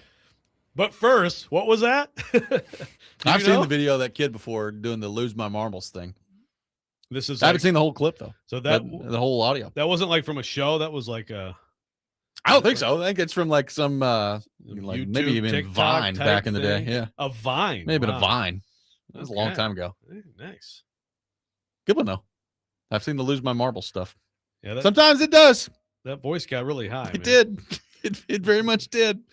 All right. So ESPN has cut ties with Ryan Clark, NFL analyst, which, I mean, honestly, I don't really care. Like, I'm not a huge Ryan Clark guy. Like, I think he sometimes just says stuff to generate reaction, and I'm not really a big fan of that. Like, I want my analyst to just analyze the game. But the way this all went down is pretty crazy. And Andrew Marchand, friend of the show, kind of laid this out yesterday at The Athletic. So Clark was on NFL Live yesterday. So he's on the show. And in the middle of the show, in a commercial break, he basically gets informed that he's being fired and leaves. So this is from Andrew Marchand's story at The Athletic. Quote, sources at ESPN say the reason they told Clark during the show was due to media inquiries into his departure and to fear that the news would leak out before they could inform him. Since after the Super Bowl in February, sources had told The Athletic that Clark's job could be in jeopardy. Last week, The Athletic learned that Clark was likely to be let go.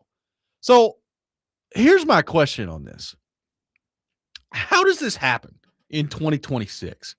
So clearly, and Andrew Marchand did a great job of kind of laying out the history of Ryan Clark on ESPN and all these things. And remember, he got into it with Peter Schrager and you know, his, Right. you know, the point the is, whole you didn't play thing. right? Like, Yeah. it's not like this snuck up on them, right? Like they didn't decide yesterday at 3:00 that they were going to fire Ryan Clark on Tuesday. So number one, it's a Monday. Why didn't you just do it yesterday? Like, what are you waiting to Tuesday for? That makes no sense to me whatsoever.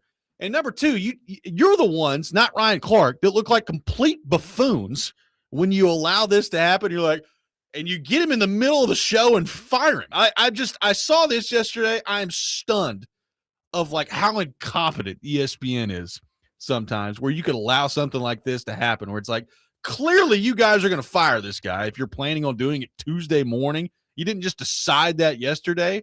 So why are you even letting him go on the air yesterday? It's just it's mind-boggling to me. It's a great question. The worldwide leader is a clown show way too often. So, hey guys, how are my levels? Good, Ryan. By the way, yeah, we're not renewing your contract. Okay, and anyway, we're going to come back with this clip. You know, People in the media are asking about whether or not you're going to be fired, but we got to let you go now. See ya. so they were worried that. So clearly, it got out more. I mean, Marchand reported there that he had information that it was likely going to happen, but didn't report it. So someone else got it and probably came at them, and then they were worried that he was going to see it on his phone during a commercial. Yeah, I guess so. right. And then what? Oh my God, he might see it on his phone during a commercial and leave the show before it's over. Oh, he left the show before it's over. Crap. It's amazing. It's amateur hour. I mean, that's some serious amateur Well, hour. I can't get past, like, if you know that you're firing someone, why are you letting them go on the air on a Monday when you're going to do it Tuesday? You get the whole weekend to figure this out. Right. And again, like Andrew, friend of the show, does a great job covering media. I'm sure it's fairly common to get information like that. And it's like, whatever, we're going to do it next week. So you sit on it. You don't have to, that's what you have to do. You have to work with sources and sometimes you don't report things, I mean, a lot of times you don't report things, but if you were already comfortable enough to tell someone that days earlier, yeah, you can't go into this week and have him do a show. Yeah, you created a news story with your own incompetence. It's just amazing to me. And again, I've watched Ryan Clark on ESPN. He's fine. It's not like ESPN's getting rid of plenty of people where I was like, oh, good Lord, are you guys really getting rid of them? I don't know that Ryan Clark falls in that category to me, but just how incompetent you look with this, the way that you've handled this is just amazing to me. And in 2026, with all these different consultants and money that people spend on HR departments and firms and all these things, the fact that they can't get stuff like this figured out when you're a huge corporation like this is just amazing to me. It really is. It is. It's like some of this stuff is just like, just be a professional 101, you know? Brian Curtis is he still from the Ringer? Yeah, he's entered the Ringer. He had this list. Last decade, people walking out the door at ESPN: Bill Simmons, Jamel Hill, Dan Lebitard and his gang, Skip Bayless, Michael Smith, Keith Olbermann, Ryan Russillo, Colin Coward, Kerry Champion, Kenny Mayne, Trey Wingo, both Mike Golas, Bomani Jones, Pablo Torre, Maria Taylor, Wesley Morris, Matthew Berry, Mark Stein, Ethan Strauss, Jason Stark, Dana O'Neill, Danny Cannell. Oh, okay. Trent Dilfer, Kevin Van Valkenburg, Jane McManus, Tom Rinaldi, Chris Fallica, Howie Schwab, Chad Ford, Nate Silver and his gang. And by the way, more. I mean, Ryan Clark is going to be the story because of the idiocy around it, and there's more layoffs coming today. Yeah. But again, that ain't a secret either, man. Like, they've known this for we're going to fire Ryan Clark on Tuesday. Let's let him do the show Monday, and then we could call him in the middle of the show because we're getting media inquiries and fire him. That'll play out real nicely for us. It's just dumb to me. It is. It's insane. There are people saying that someone texted in, he said, like, one of the last things he said on the network was he said the Cowboys were Super Bowl contenders. So he got fired. we gotta get rid of him. Oh my God, you're out. We got to get rid of him. Yeah, because hot takes get you fired at ESPN. Yeah. That's what happens. Exactly. 615-737-1025 is our phone number. Eric Cain will be with us coming up next. We'll get him his thoughts on everything Josh Heupel had to say yesterday. His thoughts on all things Vols coming up next. Robby and Rexrode, 1025 The Game.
Final hour, Robby and Rexrode, 102.5 The Game. Robbie Stanley, Joe Rexrode, Christian Skelton here with you on this Tuesday morning, talking some college football and some Tennessee Vols. And to help us do that, we head to our phone line, driven by WilsonCountyHyundai.com.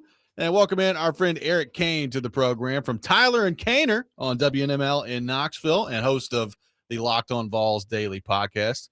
Eric, good morning. How we doing? I'm doing great, guys. Hope you are as well. I appreciate you taking time to be with us this morning. Eric, I want to start here. In the aftermath of all the Chaz Coleman stuff, as you look at this roster on defense, as you look at the pass rushers that they've got on the roster, how do we feel about that? How are you feeling about Tennessee's ability to affect the quarterback heading into this year? Yeah, I think there's two massive questions about the Tennessee football team entering the season, entering fall camp, and one being obviously the quarterback. Who's it going to be? How are they going to perform? The young quarterback, with an experienced offense personnel. But the other one is pass rushers for me. Again, it's a rebuilt defense. It's, we'll see exactly how Jim Knowles is going to facilitate his strengths, and I think that's a linebacker room that's loaded with talent, loaded with experience. I think it's a rebuilt secondary that, Josh Heupel was extremely bullish on yesterday at SEC Media Days, that they went out and added via the transfer portal some impact players that have a lot of experience. They have Ty Redmond, Idris Farouk that are going to play a ton as well. Up there on the defensive line, I feel pretty good about the defensive tackle spot. Xavier Gilliam from Penn State had a great spring. David Hobbs, Nathan Robinson's played a ton of football here at Tennessee. Ethan Utley, Isaiah Campbell, two freshmen that's got to step up now as sophomores or redshirt sophomores, and it give you a little bit more. And then, on the edge, again, I have questions. And I think I would have still had questions if Chaz Coleman was on the roster, because Chaz Coleman was an unbelievable talent. There's a reason he was a top 10 transfer portal prospect this offseason. But he was still in improvement mode. And so, he's not in the fold anymore. Jordan Norman's coming up from Tulane. He had a breakout year last year. Can he do it in the SEC? Can sophomore Marion Dye take a step forward? Can Tyree Weathersby, who is entering his fourth year in the system, kind of have a breakout year? Can Kedrick Golston, a true freshman, some of these other true freshmen kind of step up and give you some snaps? And I think that's a big question mark. I mean, I think they have talent. I think they've got some capable bodies in there. And I do think that Jim Knowles is going to be creative and, where he's going to bring pressure. Again, I mentioned those linebackers. There's two spots, but there's about 6 or 7 linebackers that can legitimately play. Do you bring a linebacker off the edge in certain personnel packages? I don't know. I got questions about the pass rush for sure, but overall, I do think this will be a better defense. Well, I was going to ask you about Jim Knowles, Eric, because, I think Tim Banks did some good things, had some good defenses a couple years ago, really good defense, also some really bad moments. And, I think a lot of times with coordinators, you kind of, over time, you kind of see the weak spots that are consistent. Jim Knowles gets the Ohio State job by gradually improving a terrible Oklahoma State defense. And then, Ohio State, right now people are talking about Matt Patricia as a genius. So, I think that's kind of enough said on like what you have at Ohio State. It can make a lot of people look better, but clearly the guy is a good coordinator. How will things look different schematically with him? And do you think it's a massive upgrade? Well, based on track record, based on resume, I do think it's an upgrade. Again, like you said, Tim Banks, 2024 was a fantastic season. Early on in his tenure at Tennessee, I thought he had to be really creative in terms of applying pressure. And maybe that's something Jim Knowles has to do this year in year one. And I thought you did a pretty good job in that regard. But, with Jim Knowles, I think it's a safety-driven defense, but he's also a linebackers coach. He's coached linebackers his entire career, and that's the strength for Tennessee. So I think he's going to put those guys in position to go out there and make some plays. But, 3 high safety look at times. It won't be like that the entire time. But, what they do with Quay Moss at the star position, he was Tennessee's first transfer portal acquisition in this offseason from Kansas State. And, maybe it was, depending on visits and all that, it just kind of worked out that way. But I do think that's telling that, that was the first one they targeted and the first one they got in the boat. So I'm intrigued to see kind of what all this looks like. I do think that as time goes on, you're going to be playing bigger defensive ends, kind of getting away from the long, slender, athletic, quick Leo type that's been with the Tim Banks defense. You got to have all those things and all those traits if you're going to be a defensive end. But you look at what he had at Ohio State and Penn State last year, you had some big dudes playing on the edge there on the defensive line. So I think over time you're going to see that as well here in Tennessee. So again, I've not paid attention game by game to a Jim Knowles defense, throughout my career. And so I'm excited to see kind of what that looks like. I've certainly done my research, but I do think that it's going to be different looks, safety driven, 3 high safeties at points and times, and what you can do with Clay Moss over there. And I'm intrigued to see kind of how quickly they adapt to it. Again, a big talking point all off season and a little bit of SEC Media Days yesterday was, it takes a couple of years for the Jim Knowles defense to really settle in. And, at Oklahoma State, I certainly think that was the case. Now, the cupboard was bare at Oklahoma State compared to what he's getting at Tennessee. At Ohio State, they had good players, and he went from, scoring defense of the 24th down to 2, down to 1 by the time of his tenure at Ohio State. I'm intrigued to see kind of what he takes Tennessee in year 1 and then certainly in year 2. And I also think that having coaches come with him at all 3 levels, having players come with him at all 3 levels, I think that's going to accelerate some things here in year 1 for Tennessee and Jim Knowles. So, Eric, I mean, we've talked about the quarterback stuff ad nauseum this offseason, and we know kind of where things stand on that front in terms of the battle heading into camp.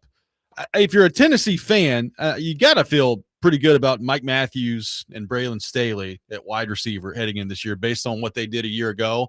So, number one, your expectations for those two heading into the year, and who's going to be the third guy in your mind that steps in with Brazel kind of going off to the NFL? And are you going to see – we talk about the rotation at wide receiver every year. What do you think that looks like for Josh Heupel in this group this year? Yeah, I think whoever the quarterback is, the young quarterback, whether it be Faison Brandon, the true freshman, or George McIntyre, the redshirt freshman with 9 pass attempts, man, you're set up to just don't go in there and screw it up, right? I mean, easier said than done, but you've got weapons on the outside. You've got a veteran offensive line that honestly should be the best unit Glenn Ellerby's had. You have a 1,000-yard rusher in the backfield. You have experience with Ethan Davis at tight end. You're stepping into a system that's running right now. And, Mike Matthews, I think there's still so much there. He was such a great athlete in the high school ranks and could have played safety in the Southeastern Conference and wanted to play wide receiver and, broke out last year, but I still think there's another level there. Braylon Staley, it just felt like he was the perfect guy to play that slot in that offense last year. Heading into the season, game number 1, caught a 73-yard bomb from Joey Aguilar. He certainly had a great year, and those two guys are going to be tasked with trying to help out a young quarterback, go and make some plays, make things easier for that young quarterback. As far as wide receiver number 3, it's Travis Smith or Darius Jackson, TK Keys, the true freshman 5-star. They're all going to be battling out there. TK Keys wasn't healthy in spring, and so I'm intrigued to see how interesting he can make this. I think Darius Jackson's probably the guy that you feel the most confident in right now. But again, neither he nor Travis Smith really ran away with it in spring.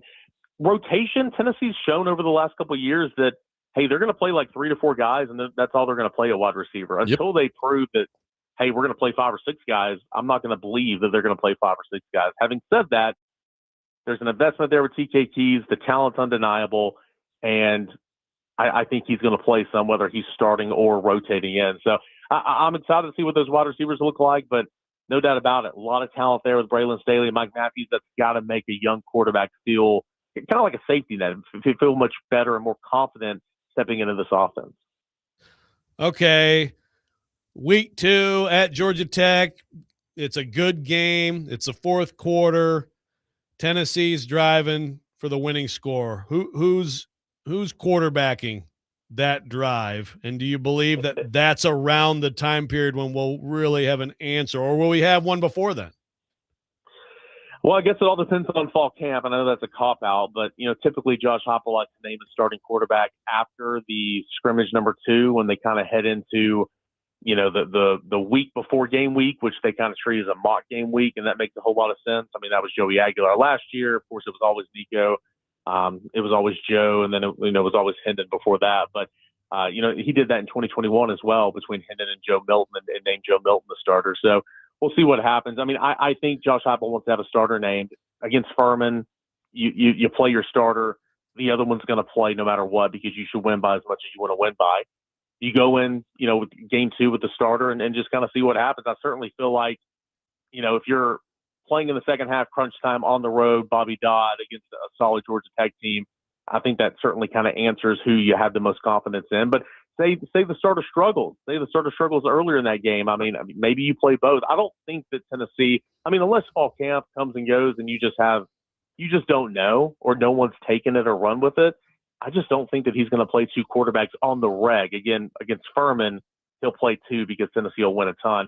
I think you want to have one starter and you want to go roll with that guy. And if, said starter struggles, you see what happens. I think right now, leaving spring and certainly all the buzz this summer is on Faison Brandon, but he's got to go out there and win that. I mean, if he continues at his pace he left spring ball, I think it's easy to see that he could be the guy, but certainly he and George McIntyre, they got to go out there and earn it. All right, we're putting you. No, you're not copping out. We're putting your name down for one of these guys. Come on, you got to bet a large sum of money that one or the other plays way more than the other. Yeah, right now I think I've leaned Faison Brandon. Okay. I feel like that's sort of like it's hard for me to find people who go the other way with that. Am I reading too much into that? No, you're not. And I mean, again, you started spring and George, had a leg up on him because he'd been here for a year and he knew the system and the plays and the coaches and all that. And I don't think that I think George McIntyre finished spring practice much better than he started.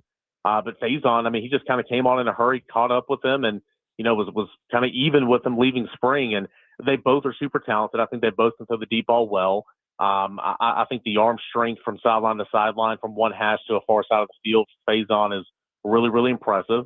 I think they both have escapability. But I think Faison, you can call run plays in the red zone, kind of like they did with Joey Aguilar at Mississippi State, and it can go kind of help you there. So, yeah, again, got to go out there and earn it. But it's certainly, all the fields kind of lean towards Faison Brandon, at least the buzz, I should say, right now. But again, they haven't practiced since, mid-April. We'll see what happens here in the next 2 weeks. All right, Eric, last thing for you. Did you think Josh Heupel was calling yesterday for Tennessee fans to go stock up on golf balls and mustard for when Lane Kiffin comes back? I mean, first of all, good on him for having fun, right? I mean, the SEC Media Days is not what it used to be, but I mean, the guy goes out there and, talks a little trash. I thought that so out of character of him. Clearly he was having fun, but if you watch the video and everything, I mean, he's just stone cold face, says it, moves on. I mean, it was pretty cool. So I thought that was a good move by him. Obviously, you want the stadium just to be on another level that night, as you always want Neyland to be. But I'm intrigued to see what Lane Kiffin comes back with on Thursday because, the dude's got 4 days to figure it out, and he'll certainly come back with something. Because he'll be asked about it, no doubt about it. Oh, I'm sure he will. LSU fans are clutching their Mardi Gras beads, man. They're mad. Calm down, everybody. Oh, they're mad. Eric, great stuff, man. Appreciate you taking time to be with us. Congrats on the new show at WNML in Knoxville, and then we'll talk to you soon, buddy.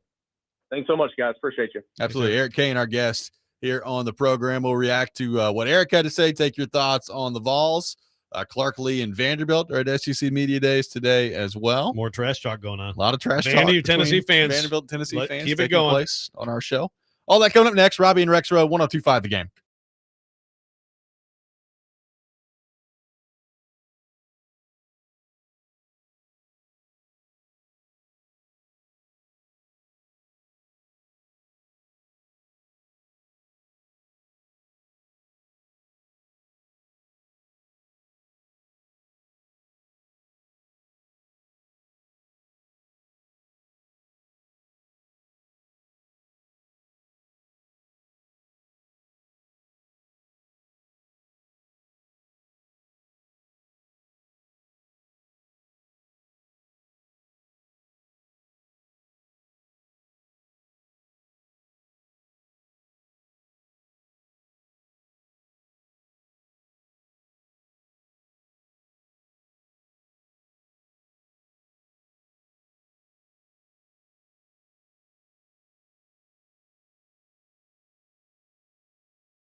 Robby Rexrode brought to you by Green Ventures Landscaping, outdoor patios, landscaping design, lawn maintenance, and more. Visit greenventureslandscaping.com. We are live from our Busy Bee Plumbing, Heating, and Air Conditioning Game Nashville studios, home of the $99 yearly Beehive membership, where the buzz is always about great service. Vanderbilt and Tennessee fans continuing to bicker back and forth at each other. I can't keep up with it. I'm trying to catch up, but then I got Tyrus like, why were you talking about MLB? Why are we talking about college football in Nashville, Tennessee in July? We should be talking baseball. A lot of baseball going on around here.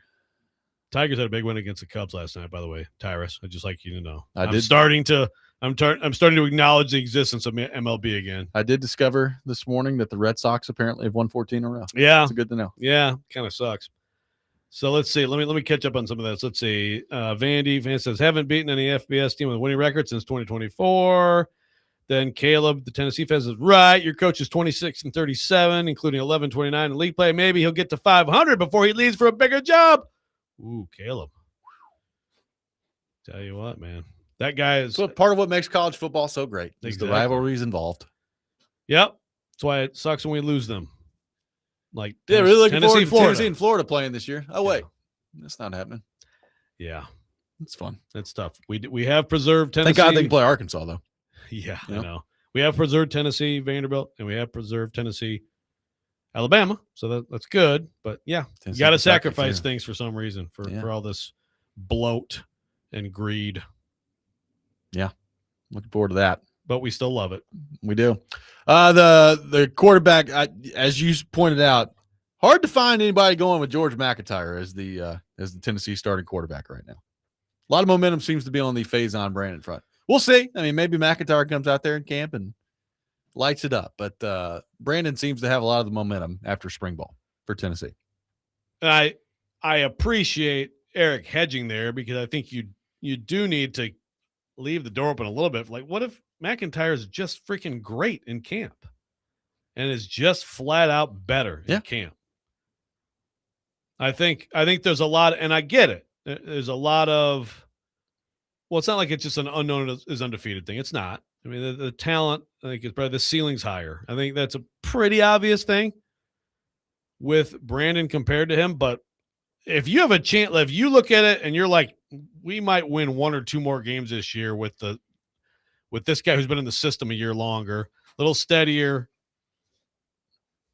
then are you not making that choice? It's very interesting, because then you get into, earlier we're talking about, I wonder what's the over-under on Jared Curtis? Well, what's the over-under on Faison Brandon going somewhere else if he isn't a starter at some point this year? Absolutely. Right? I mean, that's something you got to factor in. Here's an idea that I've seen floated out there by a lot of Tennessee fans that I just don't buy. I don't think Heupel's going to do. Like, they're not splitting quarterbacks. Like, somebody's going to win the quarterback job, and they're going to be the quarterback, and that's what it's going to be. And if at some point they determine that the quarterback's not being played at a high enough level, they may look at the other quarterback. But like, I don't think they're heading into the Texas game, and it's going to be like Faison Brandon gets this drive, and George McIntyre gets this drive, like they did a la Brent Schaefer, Eric Ainge 22 years ago. Like, I just don't think that's happening. Yeah. I think, like Eric said, first of all, he likes to do it a certain way, so I guess he'll try to do it the same way. The other guy would play a lot in the Furman game, but like, what in the Furman game would change it? Right. I'm trying to remember. So there was no back and forth with Hooker and Milton was the starter. Was the starter. The Pittsburgh game, he got hurt. Yeah, he got hurt, and Hooker came in, and then it became very clear that Hooker needed to play. Yeah. No, I mean, based on track record, I think you're right. I still feel like, like if it's really close, again, it's like you ultimately have to make a decision that's just best for the team and give you the best chance to win. But the quarterback, you do also, like, you can't not think about quarterback and like if you give McIntyre a fair shot and like they both get series against Georgia Tech, does that give you a better chance of having him as a backup next year? I mean, probably not. It's probably gone anyway. Like, if there's a clear starter of the two as the season goes on, the other one's gonna hopefully like be a professional, which is what it is, and then get in the portal and go somewhere else. But I don't know. I mean, I guess if it's really, really close, could you still be undecided, not quite sure, and want to see them against an actual good opponent a little bit on that particular Saturday? Maybe. Like, I think it's a really hard thing to do. And I think it's even harder when you're talking about Young guys. playing at the young guys and you're playing at the pace that Tennessee wants to play at. Like, I think it's a really hard thing to do. Like, I mean, look, they get enough. They get as Eric pointed out in the last segment, they got a hard enough time getting like a fourth wide receiver on the field in Tennessee's offense, much less a second quarterback. Like, I don't think that Heupel is going to have any desire to do that. Like, I think he's going to pick a quarterback. And they may swap at some point. Like, maybe he picks McIntyre to start, and it becomes clear that McIntyre either isn't good or Brandon overtakes him at some point. I don't know. But, like, I just don't really – I don't envision a scenario where, like, we're talking in the first half of the Georgia Tech game and they both played, like, 4 series at the end of the half. Like, I'd be surprised if that happens. Yeah, and it's rare. It's rare that those situations work out well. Ohio State one year had Stanley Taylor and Joe Germain. I'm going back to 1997, and they alternated them, and it actually worked out really well. I mean, I don't remember what that team, but it was Ohio State, right? So you're already way better than everybody else. I can't think of too many other examples where you really like went back and forth like that and it worked out for you. So yeah, and with Heupel's track record, it would make sense to try to just get it nailed down here before you get into the season. But that's interesting too, because you could also see how Brandon would maybe need a little more time to establish himself as a better option than McIntyre, right? Maybe. I mean, I don't know. I could also buy into, like, if it's pretty close between the two. I mean, wouldn't you go Brandon at that point? Just because, I mean, McIntyre has been in the system for a year. Like, he should be ahead of Brandon right now. And if he's not, doesn't that kind of tell you something? Like, that would be kind of the way I would view it if I was Heupel. If he's not ahead, for sure. But if you say it's pretty close, but they're still close, but McIntyre's better, you're still like, this football team knows that too, you know? It can get tricky. Yeah. I mean, yeah, I think most Tennessee fans say, well, you go with the freshman who's now you've got a chance for him to be a really good player moving forward. It is a key year for Josh Heupel. Is it like higher ceiling, but also significantly more chance for like a critical game changing error? Yeah, right. I mean, there's so much nuance that goes into all of it, you know? I just feel like maybe the absolute dismissal of McIntyre right now is a little bit premature. And the thing I keep coming back to, like the quarterback in this offense really doesn't have to do a whole lot. Like, it's like your job basically is don't screw it up. That's what it is, at least to start, right? Like, I think Eric laid it out pretty well. We talked about it yesterday. They have a lot of experience on their offensive line. They've got a rushing attack that should be pretty good. And they got 2 stud wide receivers. Like, Matthews and Staley are really good. And we'll see what the third one looks like, you know, who that ends up being and filling that spot. But, like, Matthews and Staley, pretty good, man. Like, so you've got a lot to work with if you're one of these young quarterbacks. You just basically need to go in there and don't turn the ball over. Like, that's your job. Yeah, and play with that tempo too. Sure. That could be the separator. But that's the thing. It's like, that's where maybe a McIntyre, you could see him be a little better, right? At like, let's go. So, but yeah, no, it's certainly it's a good situation for quarterbacks. And as is obvious now, it can make some quarterbacks look better than they are. It can. And the other thing is, like, they're young guys. It's the same thing with Jared Curtis at Vanderbilt. They're young guys. They are also super talented. Like, particularly like Brandon's case and Jared Curtis's case. Like, they're super talented. And I just think that, you know, sometimes you do see it where freshman quarterbacks come in and they're ready to go and they just go right from the jump. I mean, usually in the SEC, there's a learning curve, right? Like, very rarely do you see the SEC freshmen come in, and it's just immediate that they're just a stud. Who were the best examples? Peyton was good. Peyton was good. I'm trying to think recently. Like Stafford played early, but I don't think he was very good his freshman year. I think it took him into his sophomore year before he figured it out. Matter of fact, I want to say he threw like an incredible amount of interceptions his first year, if memory serves me correctly, but I'll look that up real quick. Yeah. I mean, he's a huge recruit. Stafford coming in. Yeah, Stafford his first year with Georgia had 7 touchdown passes, 13 picks.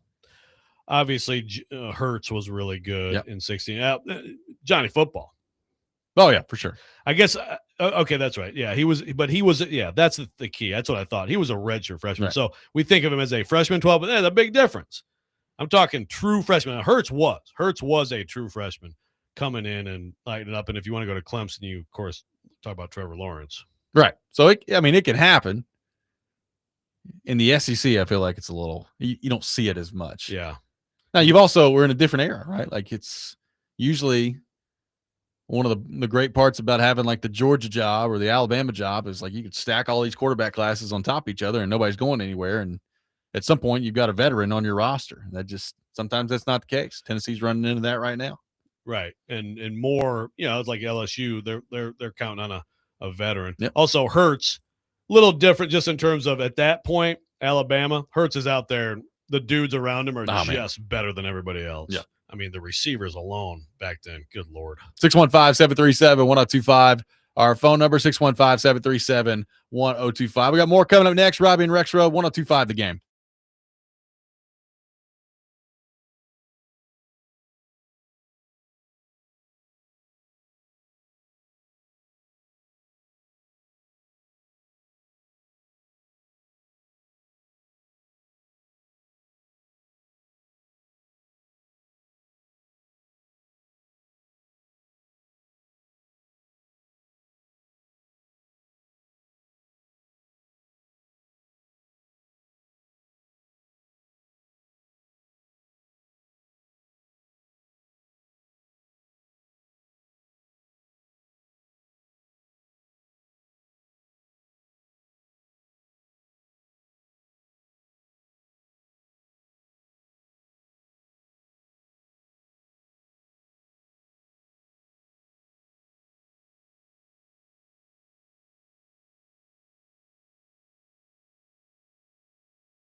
Welcome back in, Robby and Rexrode, 102.5 The Game.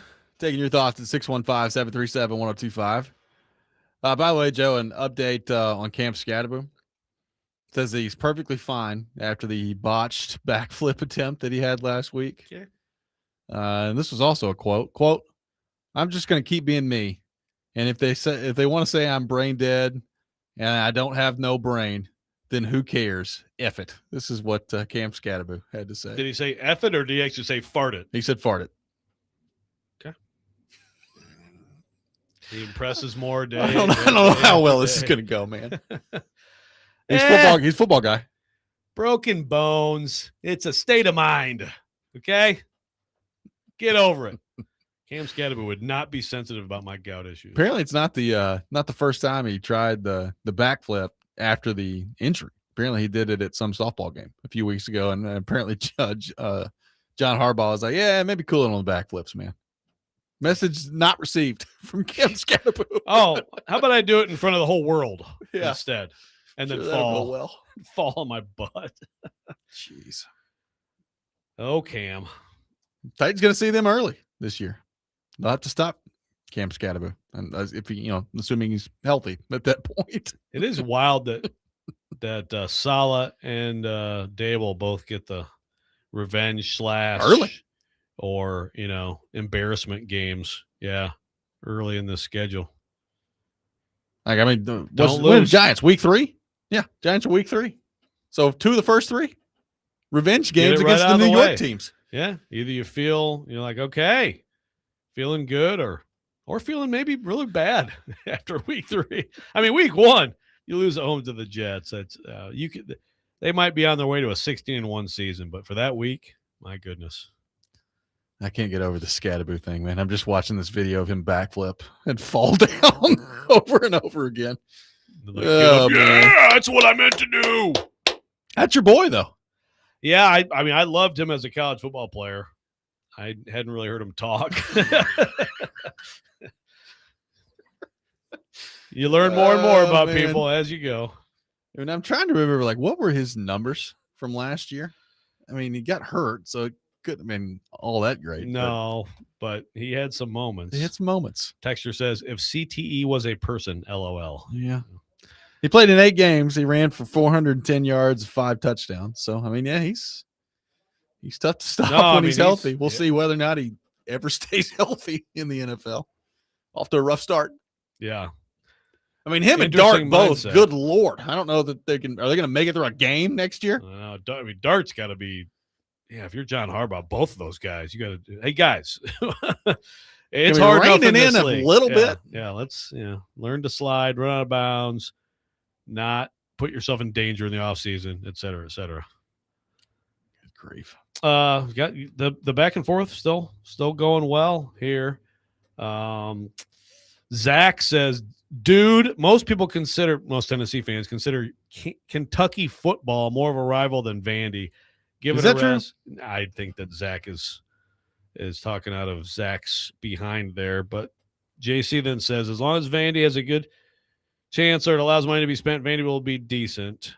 Chancellor Joe Wyatt was famous for saying, a basketball coach will not make more than me. And that's when Fogler left. Okay. I didn't know that. That's interesting. Eddie Fogler was a very good coach at Vanderbilt. Went to South Carolina from here. Shouldn't lose a coach to South Carolina. I just now seeing this. I'm going to, number one, I'm going to make 2 assumptions here. Okay. Okay. Number one, I'm going to assume that you were involved in this process because it's NFL players with the most on the line. Yes, for sir. 2026. So number one, I'm assuming you're involved. You're confirming that you are. And number 2, for the Tennessee Titans, without having looked yet, I mean, I'm going to go Latham. I think it's pretty obvious. Let me look and see what Joe Rexrode has come up with here. And it is the Tennessee Titan with most approved, J.C. Latham at right tackle. There you go. There you go. I wish I could be less obvious. Wish I could. That's the clear answer this year, right? Like long term, it's Cam Ward, but this year, it's J.C. Latham. Yeah, right. Like Cam Ward could work for just about any sort of question like that, like breakout player, this or that, But yeah, I think like there's a lot for Oladejo too, in year 2 to prove that he's an NFL player. But Latham, like there's just like we're talking about second contract established as a key part of this team, or, oh my God, put him down as another just huge whiff in the recent Tennessee Titans drafting history and journeyman tackle or guard or whatever the heck, moving forward. Like it's a lot in 1 year. The answer for the Las Vegas Raiders part of this was Kirk Cousins, which I don't know that by. But I guess if you're talking about the rest of his career, if he wants to continue to like actually play rather than be a backup, he'll probably get a chance to start in the early part of the year. So that's a hot take. Well, there's reporting. Yeah. I mean, I'd probably go Genty, but that's just me. Yeah, I would agree. I mean, Cousins he's close to the end one way or the other. Yeah, I mean, but there's reporting, and this is another failure for me to capture who had it. But there's been conversation this week about the Raiders wanting Cousins to get the whole year, which is interesting. Yeah. And I know it probably ticks off Raiders fans. I would also say that's actually how grown-up organizations used to do things in the NFL. I know it seems weird now, but might not be a terrible idea. Every now and then it works out pretty well. Give your young quarterback a year to kind of learn on the bench. Not all the time. I mean, look, some guys are ready to come in and play, and some guys benefit from playing early. And maybe, I don't know if there's a set way of doing it, but if you have the option to do it, it's not always a bad thing. I think the whole key with that is you're not married to it, right? Because they're probably still not going to be that good, and Cousins is inevitably going to struggle in a game or two, and then at some point while in the season, you put in Mendoza. Sure, well, yeah. I mean, at some point you're going to be 4-11, and you turn around and you say, let's see what the kid's got the last couple of games. Right. Like when the Falcons signed Cousins to a huge deal, I mean, the plan obviously was, then they throw the curveball by even drafting Penix, but it's like, I mean, at some point it's just hard to, if things are going poorly for the football team. And also, by the way, you're trying to sell tickets and all that stuff. It's hard to resist putting in the high rookie pick at some point. So that'll probably happen even if that's their plan. A lot of quarterbacks on this list when it comes to most on the line in 2026 in the NFL. I mean, you're talking Daniel Jones, Shedeur Sanders, Shedeur is for sure. Yeah, both of those. I like Baker both Mayfield. of those. There's a lot of quarterbacks on this list. Stroud is a big one. Yeah. Penix, there's another one. I mean, is Penix even going to play? Like, or is Tua just going to get the job? I mean, Penix is coming off a major injury, so I think Tua is going to get it to start, and then we'll see. But like, that's going to be interesting in Atlanta. Like, who plays for Atlanta when both guys are healthy? It's a great question. I'd love to see Tua have a real chance. I mean, I still think there's something there. Penix, the whole thing, even when Penix got drafted, I said it back then, but it's like, man, his history through college football is he could not stay healthy in college football. Why do people think that guy's going to stay healthy in the NFL? I don't know. It was a bad, to me, just a bad move. So yeah, it might be better for him to get the year or most of the year and have no doubt the next time you take the field. Yeah, I mean, there's a vote for Khalil Mack with the Chargers. It's like, why does Khalil Mack have the most on the line for the Chargers? Okay. These old guys. Like, what are we doing? The most on the line is just trying to extend the career stay in the league? Year or two. Mm-hmm. Yeah. I don't know about that. 615-737-1025 is our phone number. We'll go rapid fire, wrap up the show coming up next. Robby and Rexrode, 1025 The Game.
Final segment of the day, Robby and Rexrode, 102.5 The Game. Taking your thoughts at 615-737-1025. SEC Media Day is going on down in Tampa. Clark Lee will be speaking later today down there at SEC Media Days. Interested to see what he's got to say today. I'm sure the post-Diego Pavia questions will come up a lot. A lot of intrigue about Jared Curtis and what the timeline on that's going to look like. I don't know that I expect a ton of detail on that today from Clark Lee in terms of like, hey, is Jared Curtis going to start immediately for you guys? Like, I doubt you'll see a bunch of that, but we talked about it earlier. Like, I think Joey Dwyer alluded to it. If you missed that interview with him earlier in the show, you can check it out, Robby and Rex Show, wherever you get your podcast. I think you're going to see Clark Lee kind of lean into the people just think that we were Diego Pavia and just a bunch of dudes out there, and now that he's gone, that we're going to suck again. And I'm here to tell you that we're not. And I think you're going to see Clark Lee lean into that with his team this year. Yep, I think so. And on the quarterback front, let's not forget all-name team contender Blaze Berlowitz is he's talented. So I mean, it's not like you have no other options than Jared Curtis. I also hope that Clark Lee today at some point kindly, and as Clark Lee can do, very kindly, gently, sort of intellectually, just totally make fun of anybody in the SEC who's talking about breaking off and having a separate league, and the SEC championship is just, they'll just call it the national championship. Please. Someone ask him about it. Maybe he's all in on that idea. Well, I will say, I really do. I think every coach should be asked that. Like I said, it's you sit here and been at these things a lot, and like there's very few, you don't have that many people called on, you don't have that many opportunities, you may have something else that's more important, but I would like to see in some forum every one of these SEC coaches asked about this asinine idea, because I would think that some of them, there's a lot of holding the party line that goes on at these things and backing up the commissioner, but man, I would hope that somebody would pop, like this is where like Mike Leach would just be gold for something like this. Maybe that's the thing about Lane. We all rip Lane, and I know I do. And man, there's a lot of problems. Every now and then he'll say something pretty interesting. There's a lot of problems with Lane, but yeah, he's somebody who like wouldn't be afraid to be like, "What? Are you kidding me, you idiots?" Well, someone in the coaching front, please do that this week. However you want to frame it and word it. I mean, it's just so dumb. Well, the league's longest tenured coach is up there now, in Kirby Smart. I don't know that's going to come from him. So maybe Beamer will be the one later. Look at that press conference. Doesn't that look exciting? Look at that. Oh yeah, a little bit more Kirby Smart out there. Kirby. Yeah, you talk about filibuster. I think the all-time SEC Media Days filibuster was Dan Mullen. Whatever year it was that Jeffrey Simmons had the incident and he was coming into Mississippi State that year, like Dan Mullen used up all but like 30 seconds of the time. And then as we look at long snapper, now we've got 3 kids in the program actually who have shown some long snapping ability. Let me go through them all and give you all their backgrounds. There were like 2 questions for him. I need to go find the transcript. It was like, Jeff Simmons. Oh, sorry, my time's up. It's time for me to leave. Got to go somewhere else out there. Yeah, and every now and then you'll see a coach go pretty long with the opening statement. Whenever in a battle, there's some controversial issue, or you're embattled for some reason, then that super long opening statement. Super long opening statement. It's hard to stick with it in there. So we'll see. We'll keep you updated all day long on 102.5 The Game from the happenings down there at SEC Media Days. Another day, another episode of LeBron Watch taking place today. Apparently, Rich Paul, his agent, was on yesterday with Max Kellerman's podcast, and he said that they're not going to be rushed in anything. We will not be rushed into making a decision. It's his choice, and he'll make it when he's ready. Okay, but again, like what is causing the delay? What else are we trying to calculate here? Is he trying to dial up the local golf scene wherever he's going to, just information's, it's all been there for you, man. There's a level of, to me, like the longer this goes, just total tone deafness in terms of just first of all, like overestimating where you are in the sports world anymore. As an all-time great, no question, but right now, like the whole world shouldn't be held up for this. It's not that big. It's like you're not that guy anymore. It's not that big of a deal. Like just come on. This is Do what something. Rich Paul, LeBron's agent, said yesterday. Quote, I think it's important for people to understand we're not making this about attention and a spectacle. It's not about a decision or anything like that. He's got a choice to make. He's a business choice to make. We're not going to sit here and decide or allow someone else to decide that. It's a business choice that he's making. I think as an athlete, why is it that an athlete has to rush his choice? Apparently, Max Kellerman said LeBron loves the attention. And he said, well, that's just the lowest hanging fruit for you when you don't have the information. It just is what it is. It's a little bit of spiciness there. Well, he said, so he just said it's not about a decision. It's Well, about he's a choice? meaning it's not about a decision, talking about like the decision back in 2010. Okay. Decision with a capital D. Okay. Yeah. Right. Yeah. That got Ripped. as it should have been. But again, at that point, it was the biggest news in sports. This is like you are shifting the power somewhere in a league with the best player on the planet. That is not this. This is like, hey, old man, where are you going to be next year? Good players still, really good players. Yeah. Come on. I It's think enough. it's It's enough. today. You think it's today? I think today it happens. Okay. Yeah. I hope you're right. Here. All right. I'll put it on, like I said, right here. LeBron, all caps in the grid for first 6 a.m. segment tomorrow. LeBron, not sure what we'll be talking about, We'll but see what happens. it's on the board. Well, if he doesn't do it today, we're not talking about it again tomorrow. Like I'm not sitting here going through another day of, oh, where's he gonna go again today? Like just I'll just yell his name really loud. Yeah, Every once in a while, it'll just be like LeBron during the show tomorrow. I mean, it is enough. Like let's make some sort of decision here, and then let's all move on with our lives. Like if some of the speculation is he's waiting for the end of the World Cup, so that like the World Cup would be over. Well, I guess what, bud? World Cup's over.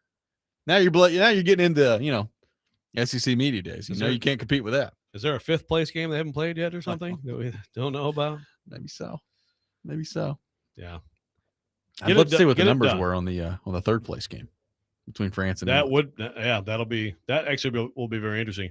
So let's see. We also have today Clark first today. We got Golish, new guy at Auburn, of course, Tennessee ties.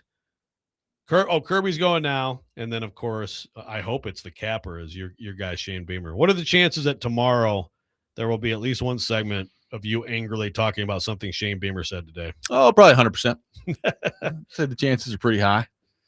I mean, I would imagine you're going to see him go on the defensive today because they were 4-8 last year or whatever they were. But look, the more I think about it, the more I think you're right. Like he's got to top the list of like head coach hot seats heading into the year in the SEC, right?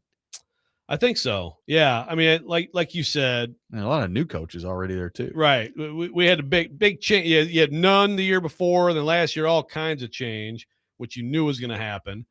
I think this will probably be a light year on that front in terms of actual firings. Yep. Like you said, Sark, that's something you look at. A lot of the programs, DeBoer is. He's not going anywhere. You could talk about Venables possibly. Yep.